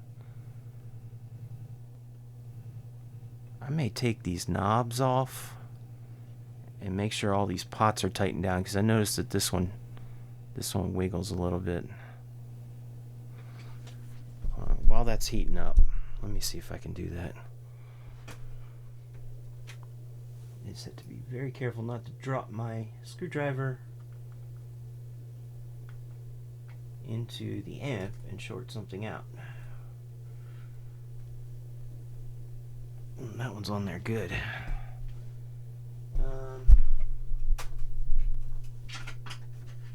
Grab something. Oh shit.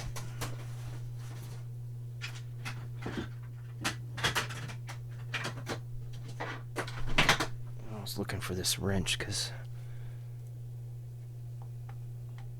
I am starting to hear a little bit of that hum. So it doesn't look like we got rid of it completely. But hopefully it's a little less.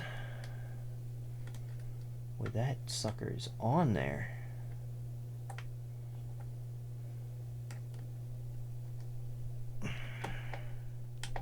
There we go. I just want to see.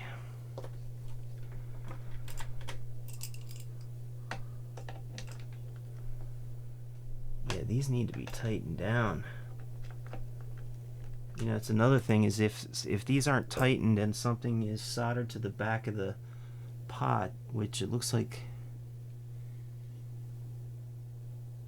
I don't know if anything for sure is, but that could also cause some hum too if something's not grounded, if a pot's not grounded correctly.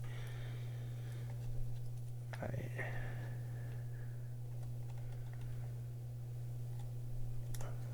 Okay.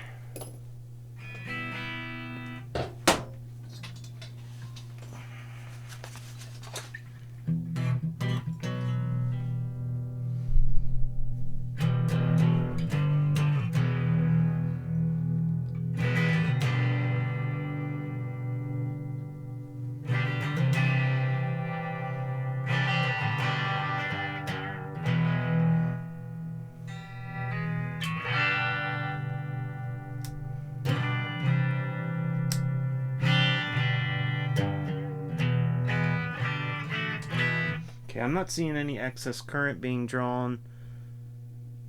Let's give this some more.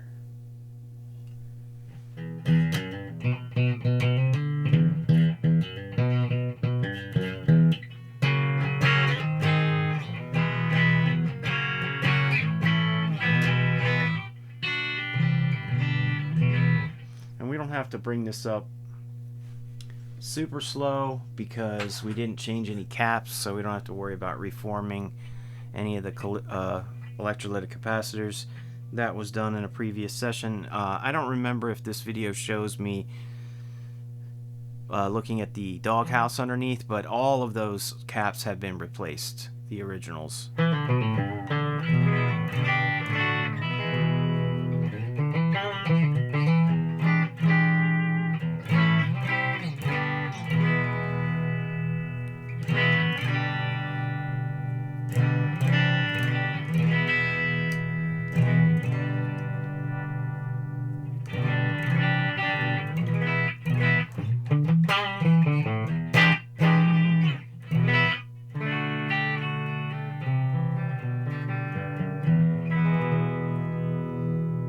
Go up to 90.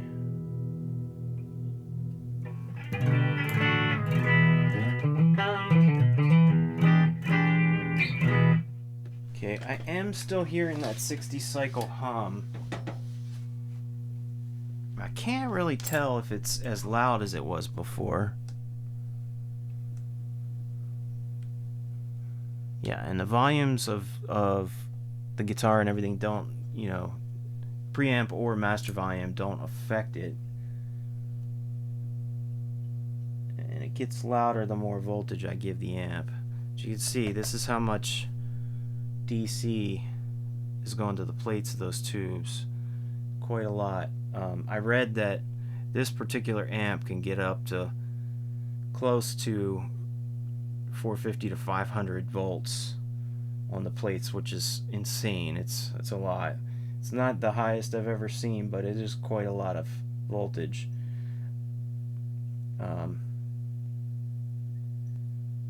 Okay, now we're drawing almost 2 amps of current, and again, this is a 4 amp slow blow fuse, so we're at full voltage here. 468 on the plates. I hear that hum. It's definitely not as loud as it was. I'm almost wondering if now I can just check around to see if there's any sensitive wires. I think it's reduced a bit. It's definitely not as pronounced. Looks like I don't really... You might not even be able to hear it through this microphone now, but I hear it. Maybe if I hook up my... let me hook this up to the computer so the audio goes straight onto the video for you. Let me see, and you might be able to hear it then. Then again, the computer software might have like a noise gate, and it might actually just completely cut that noise out. So I don't know if you'll hear it or not. Let me see. Okay, let's see. Let's see.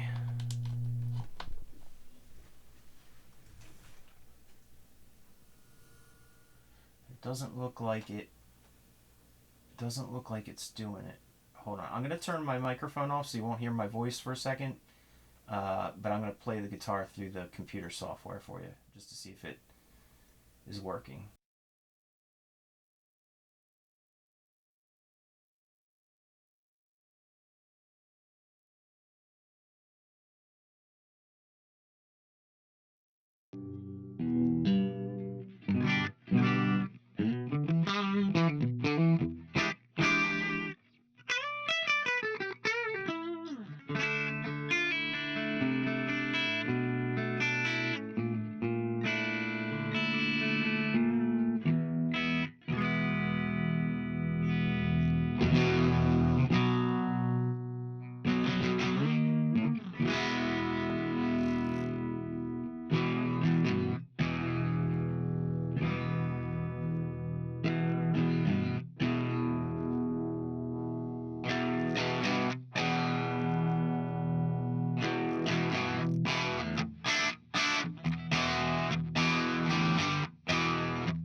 Okay. Sorry, my mic's back on. That noise you're hearing, that feedback, that's just because my pickups are so very close to these transformers. When I sit and face it, it feeds back like this. The closer I get to the amp, I need to move backwards or on an angle so that it doesn't pick that up. But that's not the amp doing that by itself. That's because of my pickups. So yeah, so far so good. I'm not hearing that noise, that 60 cycle hum through the computer. Maybe you are. I'm not sure what's getting on to the video track itself. I can hear it through my studio monitors. I mean, I'm sorry, I can hear my guitar through there, but I don't hear any of that 60 cycle hum at all. The only time I heard it was when it was going through the speaker itself. So let me put this on standby and go back to the speaker here and see if I can't. I just want to do just the speaker. Yeah, I definitely hear it.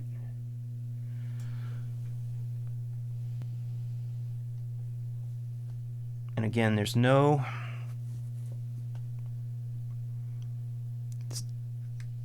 change in it at all with any of the knobs. So that means it's not really hum in the preamp section. It might just be the way this transformer is. But, you know me, if anybody knows me, I am very meticulous. And I will see. I mean, this definitely isn't something where it's going to stop him from playing a show. This is probably just how this amp has been for a long time, this 60 cycle hum. And the other major noise issues he was having, I think, have been fixed from the tubes we replaced. But I like to just see if there's anything else I can do to make it even quieter, if at all possible. I'm listening for anything that might be sensitive to. Hold on. Okay, I just want to make sure I'm getting volume.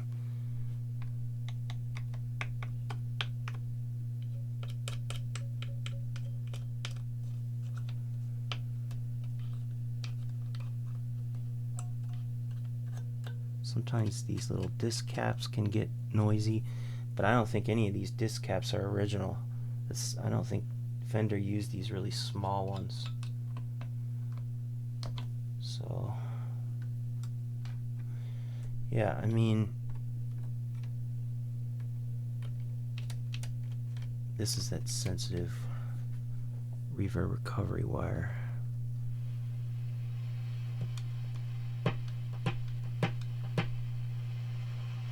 Now I'm hearing that static storm. Did I put the right tube back in here? Okay, hold on.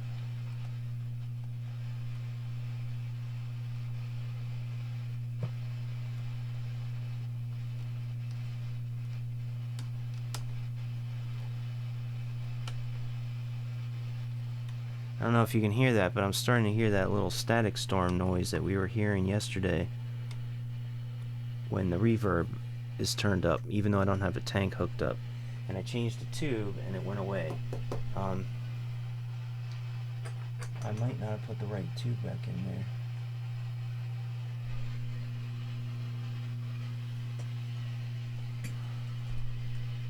Hang on. Let's just double check. See, I might have. These are all these tubes look the same.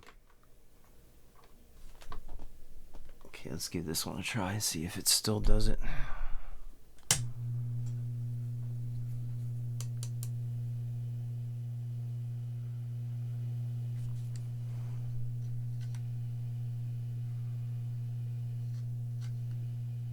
I don't hear it now. Maybe this was the bad one. I'm gonna let it heat up though and listen, just in case.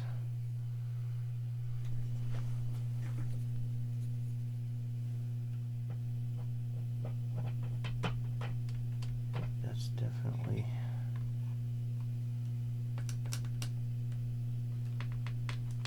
Listening for any sensitivity going on. The wires.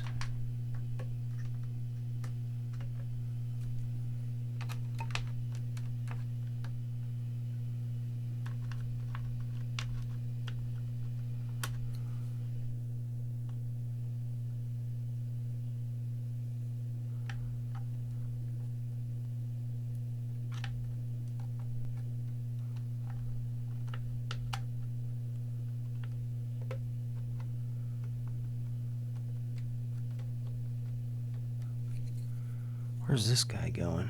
Hold on. Oh, it looks fine. Hold on a second. Is there supposed to be a 12AT7 in the... I don't think that's a 12AT7. They may have put a 12AX7 in there to give it a little bit more beef, but...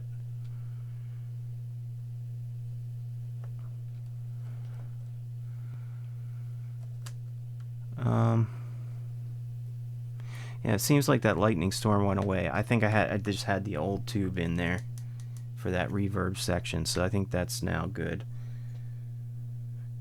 Alright, well, I think what I'm going to do is troubleshoot a little bit more off camera just to see if there's anything else I can do. And that might be all I can do right now for this hum.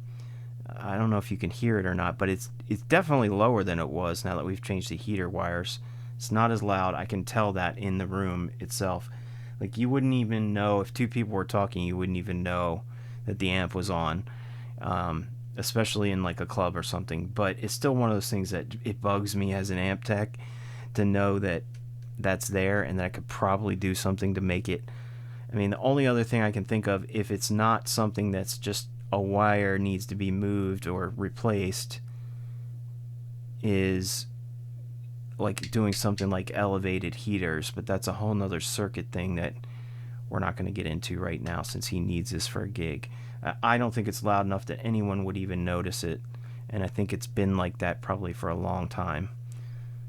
But if he ever wants to bring this back and do like a more detailed restoration of this amp, we can probably do a lot of better wire dressing here, and also looking at doing something like maybe elevated heaters to see if that would, instead of just an artificial center tap, that would make it even quieter. Probably dead quiet, but that's definitely 60 cycle hum, what I'm hearing right now. So let me...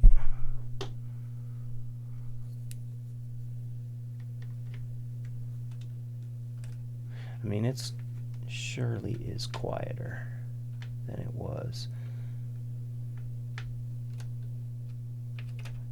Nothing here seems sensitive, overly sensitive. I'm not hearing any noise when I bang on these wires, any of these parts.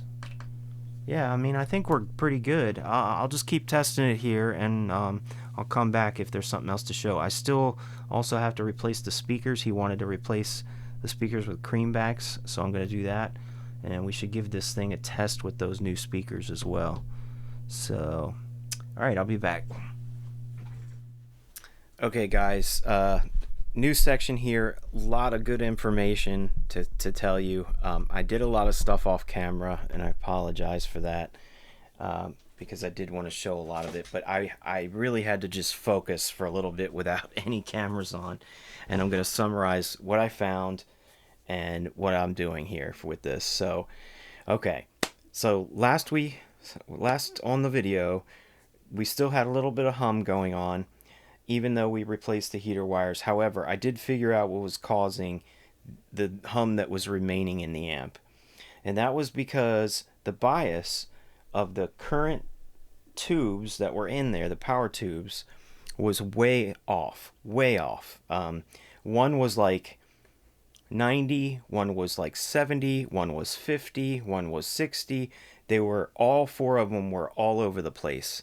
Now, these are the tubes that were in there. Here's two of them out of the four. I did notice a lot of discoloration from heat over time. These labels start to get, you know, faded and stuff. Tube Depot, these were all a matched set at one point, or supposedly. Now, sometimes I've gotten what quote unquote match sets, and they weren't really match sets, not even out of the box. But let's assume these were matched at one time.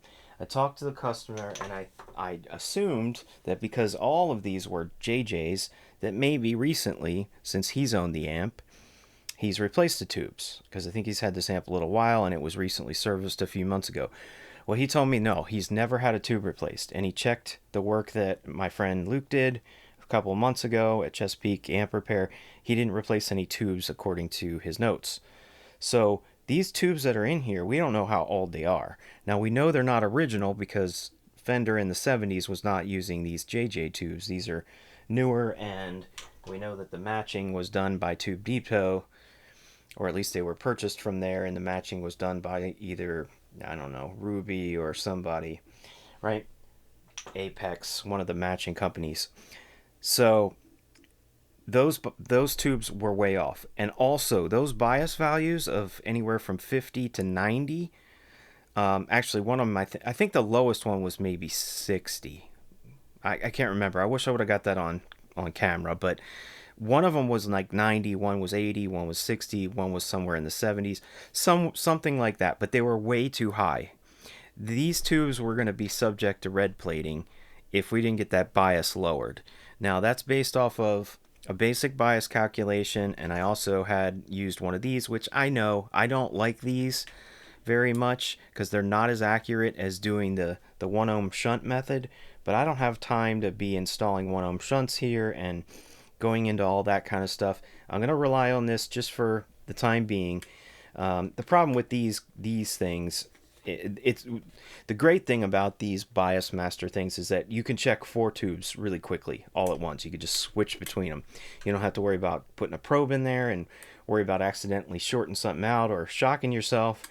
You know, it is nice to be able to see the bias switch between tubes, especially if you're making adjustments, and then you can switch between them and you don't have to worry about probing around, and it's a dangerous thing. But my experience with one of these guys is the longer you leave the amp on, the hotter the tubes get, the more that bias starts to drift on this meter, but not in real life. So you could see some really high readings when they're not really high readings.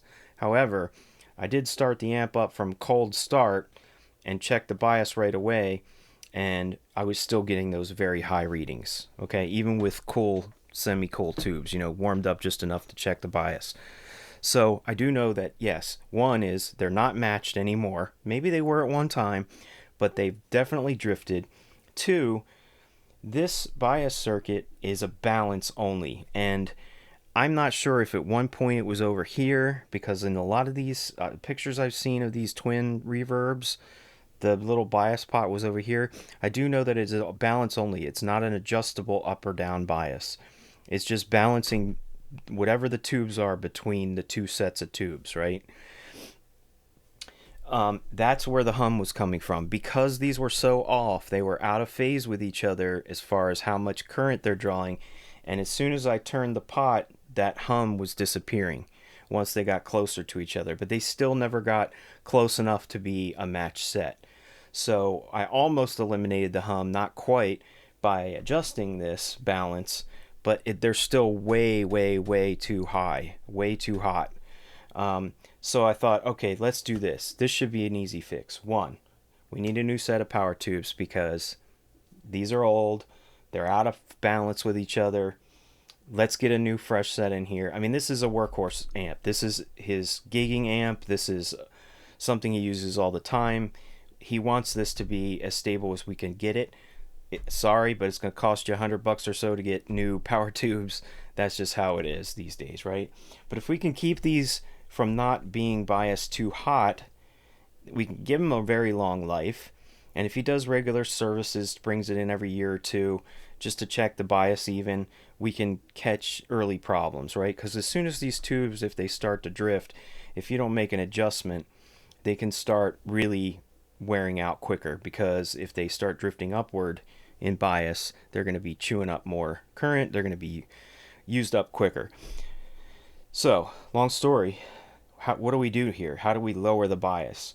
Well, there's a couple ways. We could rearrange the circuit, change a couple resistors, change it to an adjustable bias from a balance circuit to an adjustable bias, right?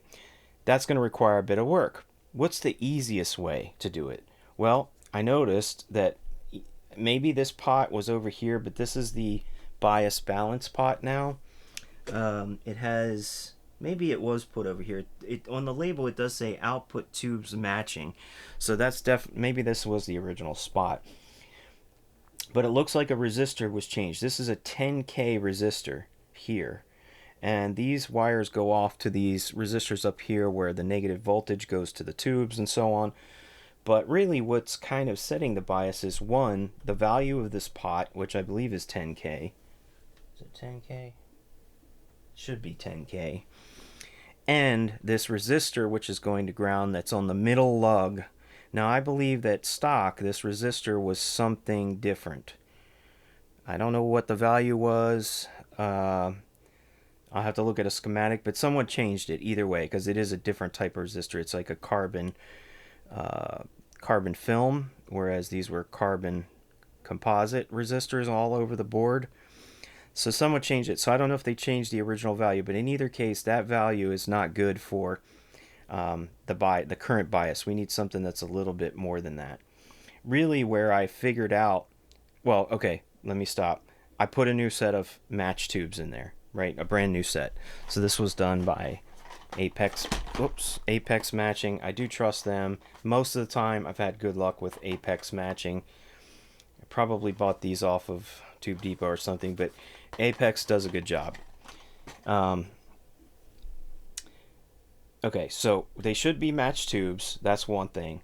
I can balance them with this pot, and if I make this 10K resistor a wider range and make it adjustable, then we can raise or lower the bias.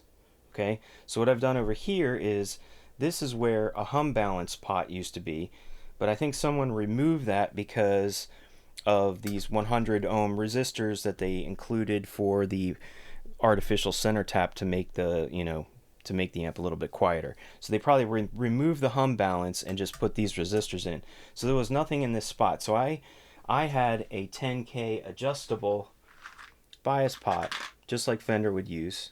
Something without an actual shaft that you can accidentally hit. You actually have to put a screwdriver in there or something to actually turn it, to adjust it. I put a 10K pot here. I'm going to leave the 10K resistor, and what I'm doing here is I'm connecting the 10K resistor to a 10K pot. That gives us 20K total, and it looks like somewhere with this set of tubes it needs to be somewhere around 15ish to bias this amp correctly, somewhere within that range, and then we can go and balance the tubes if they're still out of balance. Okay, so here's my LCR meter set on 20K. If I, let's see, this is really where it counts, right here. So if I put this on here, this is what we have right now. We have about 13.1K with this 10K resistor and this 10K pot. If I turn the pot, then it will adjust it anywhere between 10 and 20K. And that's about the range that we need, I think, for biasing these tubes. So let's go ahead and do this. Let's go ahead and plug it in, because this 10K is not enough.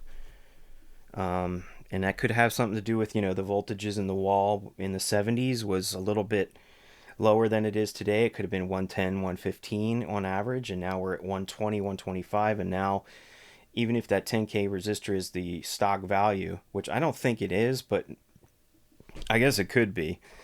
Okay, so here, let's take a look at this. So I have this on the plate of one of the power tubes. Okay, so this is going to show us our hot voltage on the plates. I should be able to set this here so you can see what that's going to wind up being. This is our bias. I'll bring this up in a second. And again, all I have is this 10K, which was soldered to the back of the pot, 10K to ground. Now I have 10K in series with another 10K pot So that's 20K, and then I just have one lug of this pot going to ground, going to a ground point, right? So let's go ahead and fire it up, and we'll take a look and see what the bias is. We just got to give it a second to get warm. Turn the volumes down just to be sure there's no noise affecting the bias level. Okay, I just want to get these guys a little warm. All right, so right now we have 0 milliamps on tube number 1. Okay, now we're down to a safer level. Now this is going to go up a little bit, but we have 470 on the plate. We've got 36.37-ish on tube 1, 38 on pin 2, 38 on tube 3, and 35-ish on tube 4. So all within 5 milliamps or less of each other. That's a pretty well balanced set. I mean, these two are almost dead on with each other, 2 and 3. 36 there, and this one's just a little bit lower at 35. Now, these also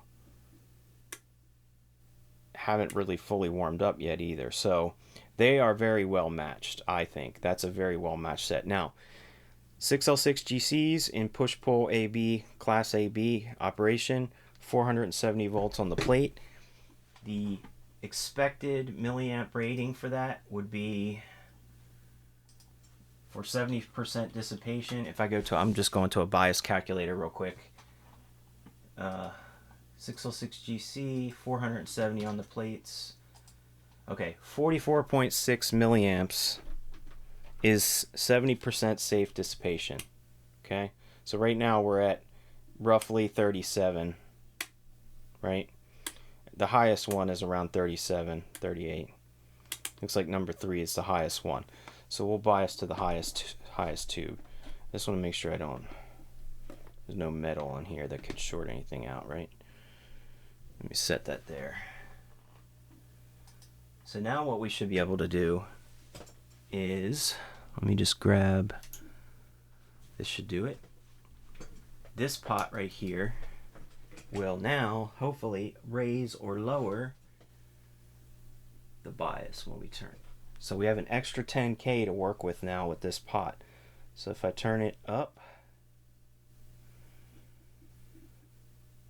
it's raising, and we should see voltage probably decreasing. Okay, I'm slowly turning it. And what did I say? 44 point something for 70%? 44.6. 44.6 at 470, and we're still around 470 here.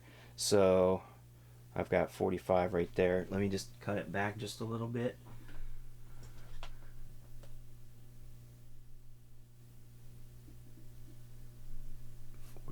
Point 44.4-ish. Okay, let's see what the other ones are. 43.7, 42.4, 43, 44, and 40. All good now, all in safe range, safe idle bias range. And yeah, this is still teetering around 470. So we are in good shape now with this Razor lower. And the cool thing is, I've got it hooked up to a speaker cab. I don't hear any hum now. Completely no hum. If I were to change the balance, which I could do, but I don't know if I want to right now because I think it's very well balanced, you would hear the hum come in. If I turn this and I make 2 tubes hotter than the other 2 tubes, then you start hearing that 60 cycle hum, because now they become out of phase. They're unbalanced. And I think that's the purpose of what Fender did here by making this a balanced pot and not an adjustable bias. Although I think they should have done what I'm doing here and allow you to adjust the bias up or down. I think what they were trying to do was set the bias with the pot value and the 10K resistor, but it wasn't enough. At least it's not enough for modern day voltages and this set of tubes that I have in there right now.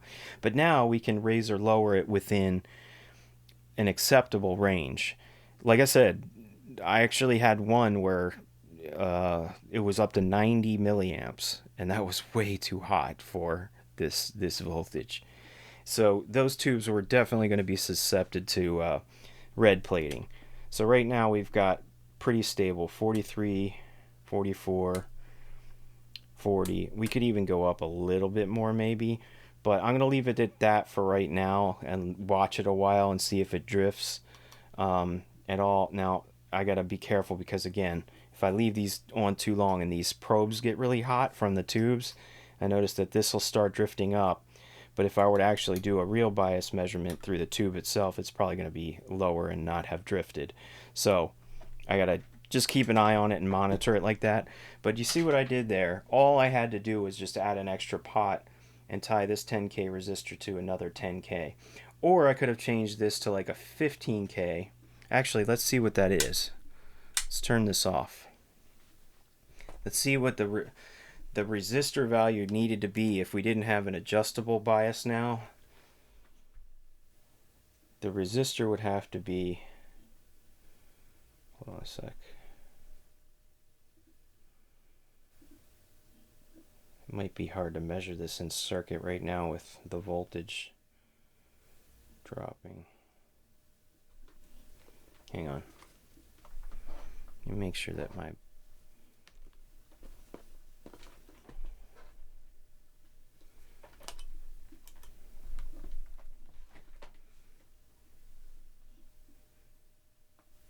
see what we got. Okay, here we go. So it looks like with this particular set of tubes, it needs to be around 11 point, almost 12K. Let me see something here. So this value here would be 8. So it's 8 plus 12. Well, that would be 20 total. So hold on. Okay, here it is, 6. So this pot is adding another like 6 or 7K to that value. So yeah, probably if we were to measure both together, we're looking at like 15-ish, roughly 15K. So 10 wasn't enough, and it really can throw it off that much, especially, like I said, I had a different set of tubes in there. So now all I need to do now is just run a wire from the 10K resistor to the middle of the pot and ground one end of the pot. And this is the end to ground where if you want to turn it clockwise, it'll raise the bias or lower the bias, the one over here, not the one on this side. We leave that one empty. And that way when you turn the pot clockwise, it'll raise the bias and lower the bias. And it should be, because this is only a 10K pot, it should be within an acceptable range for most modern day tubes at our current wall voltages. And if not, you can always change the value of this 10K resistor, right? If it needs to be adjusted to get a wider range, that value could just be swapped out. So instead of soldering, what it was this 10K was on the back of the pot. Again, I don't know if the stock one was 10K or if it was like, I don't know, I've seen conflicting things on the internet about what value that should be. I've seen 27K, I've seen somebody said like, what was it, a 4.7K? So I'm not sure. I think maybe it depends on the model, the exact model of which Fender it was. But in either case, now we can adjust the bias with this pot up or down, and we can balance the tubes if they're not matching.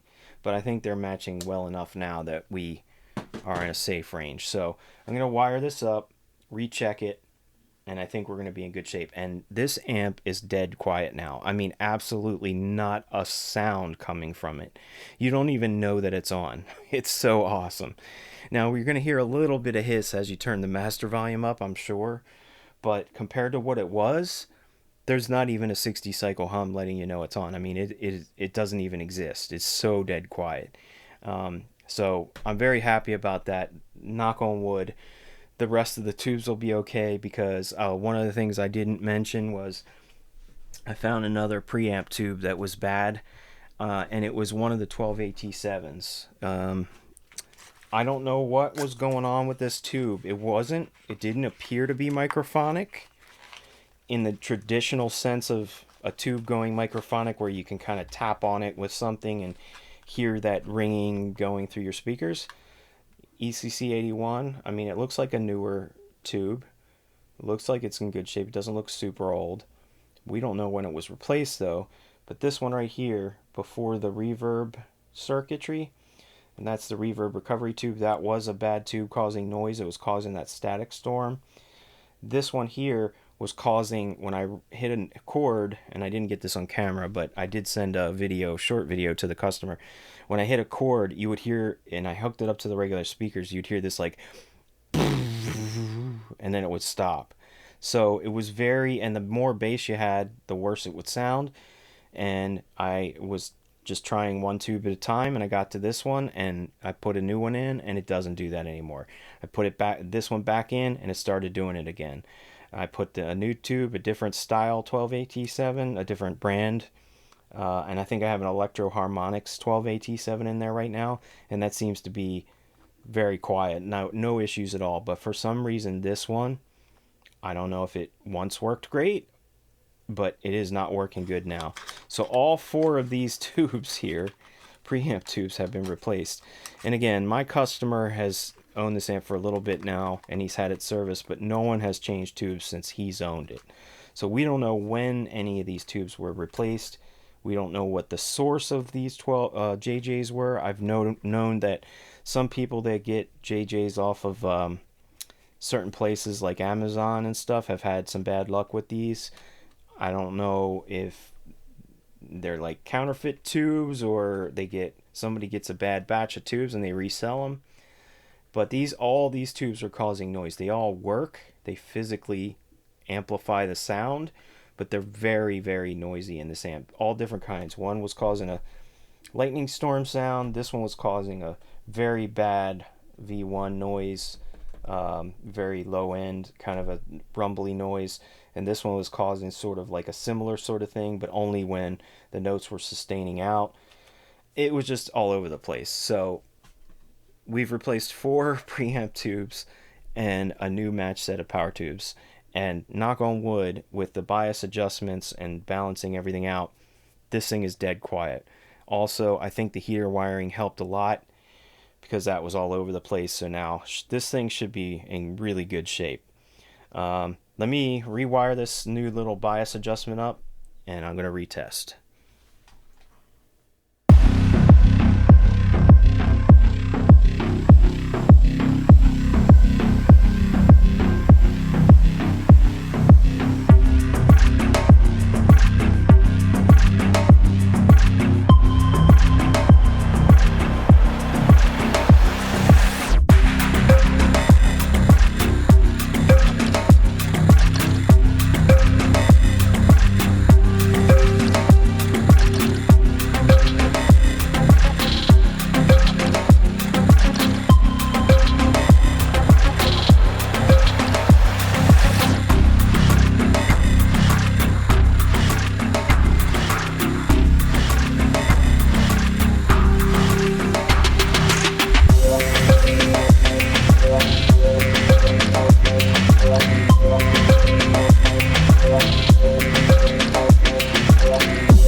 Okay, a quick little test after the adjustable bias circuit has been officially installed. It's right there. I checked the bias before, before I started this up again, just to be sure everything was still on par, and it was. So let's go ahead and...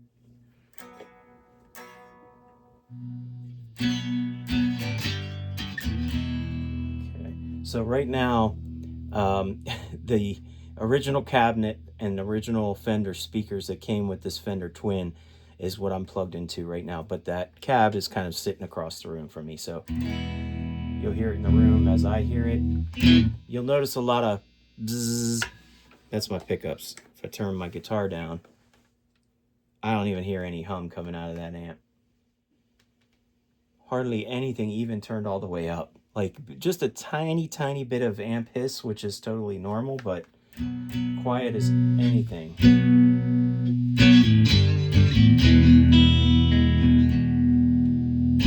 If I turn my guitar this way, I probably won't even hear that sizzle.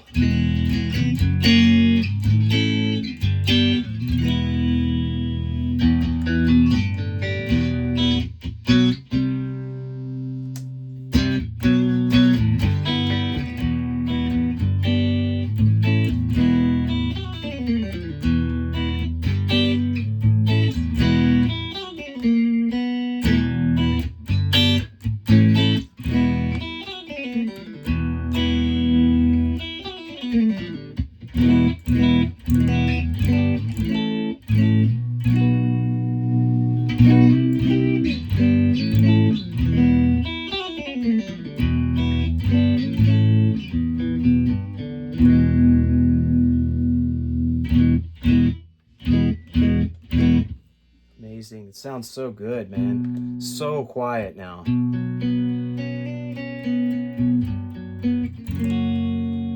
Okay, let's do this. Let me turn my guitar volume down.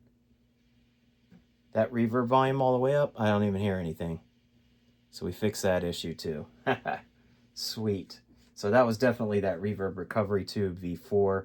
Had a little static storm going. If you have a lot of noise when your reverb is turned up and you don't even have the tank connected or foot switch or anything, try changing that V4 tube to something quieter, and hopefully that'll reduce the noise for you. But yeah, these were just some really noisy preamp tubes.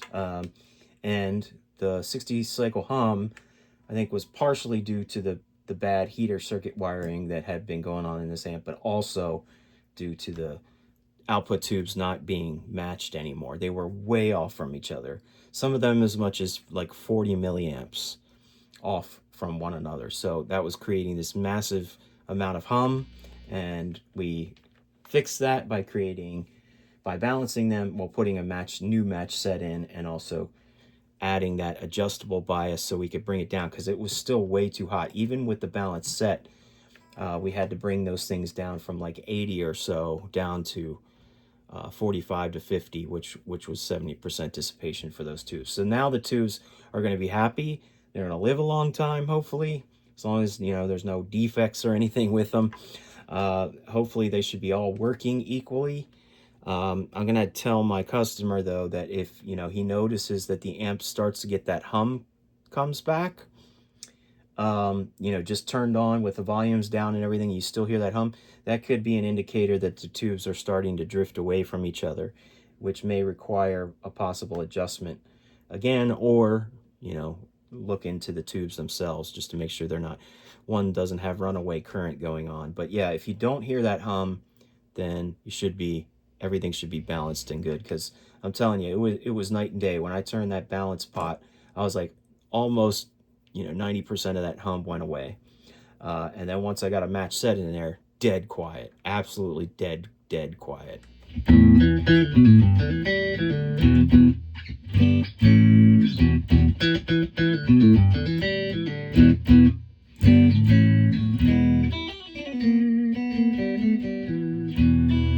And one of the cool things with these twin reverbs, I don't know if this was on all models or not, but I didn't even realize this, probably because I didn't really own one of these, or I'm sure I serviced one of these before, but I don't think it was this model. I think it was a different Twin Reverb, maybe a newer one, or it could have been older than this, I don't know. But this pull switch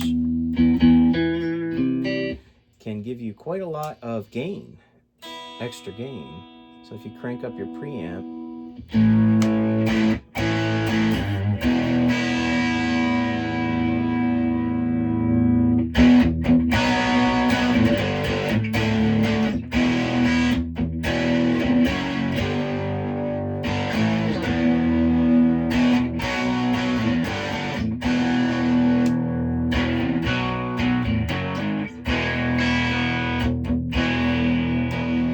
that's engaging an extra gain stage that was available, I guess, on one of those preamp tubes. So at least that's what it looks like it's doing.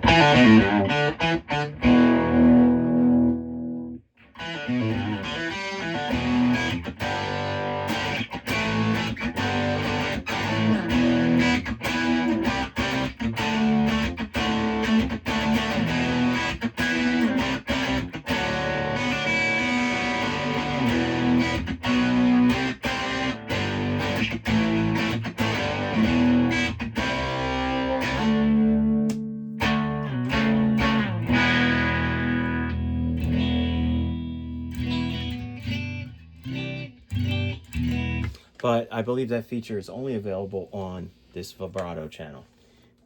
I don't think it works on the normal channel.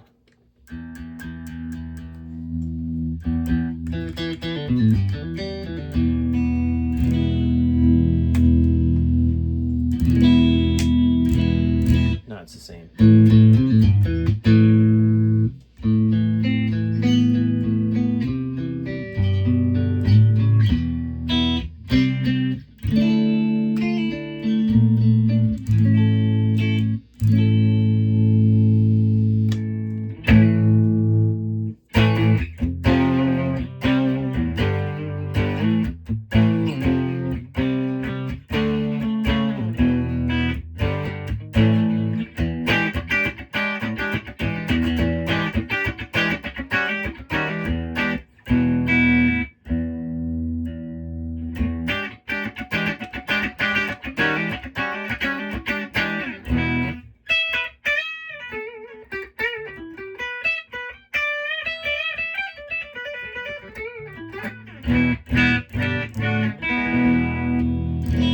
Yeah, this sounds really good.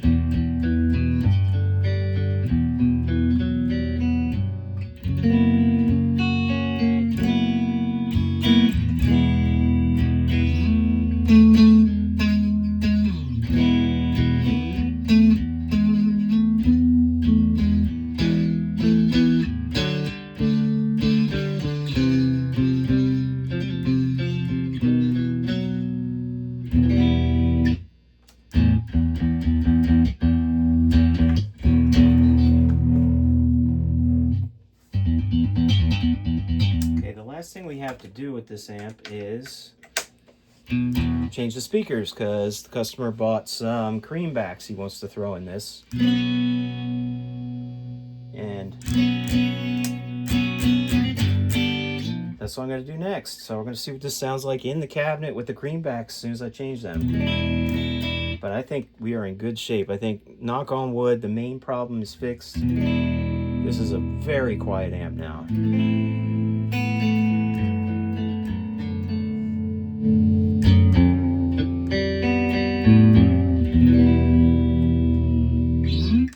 Okay, so guitar volume down, amp all the way up, preamp all the way up.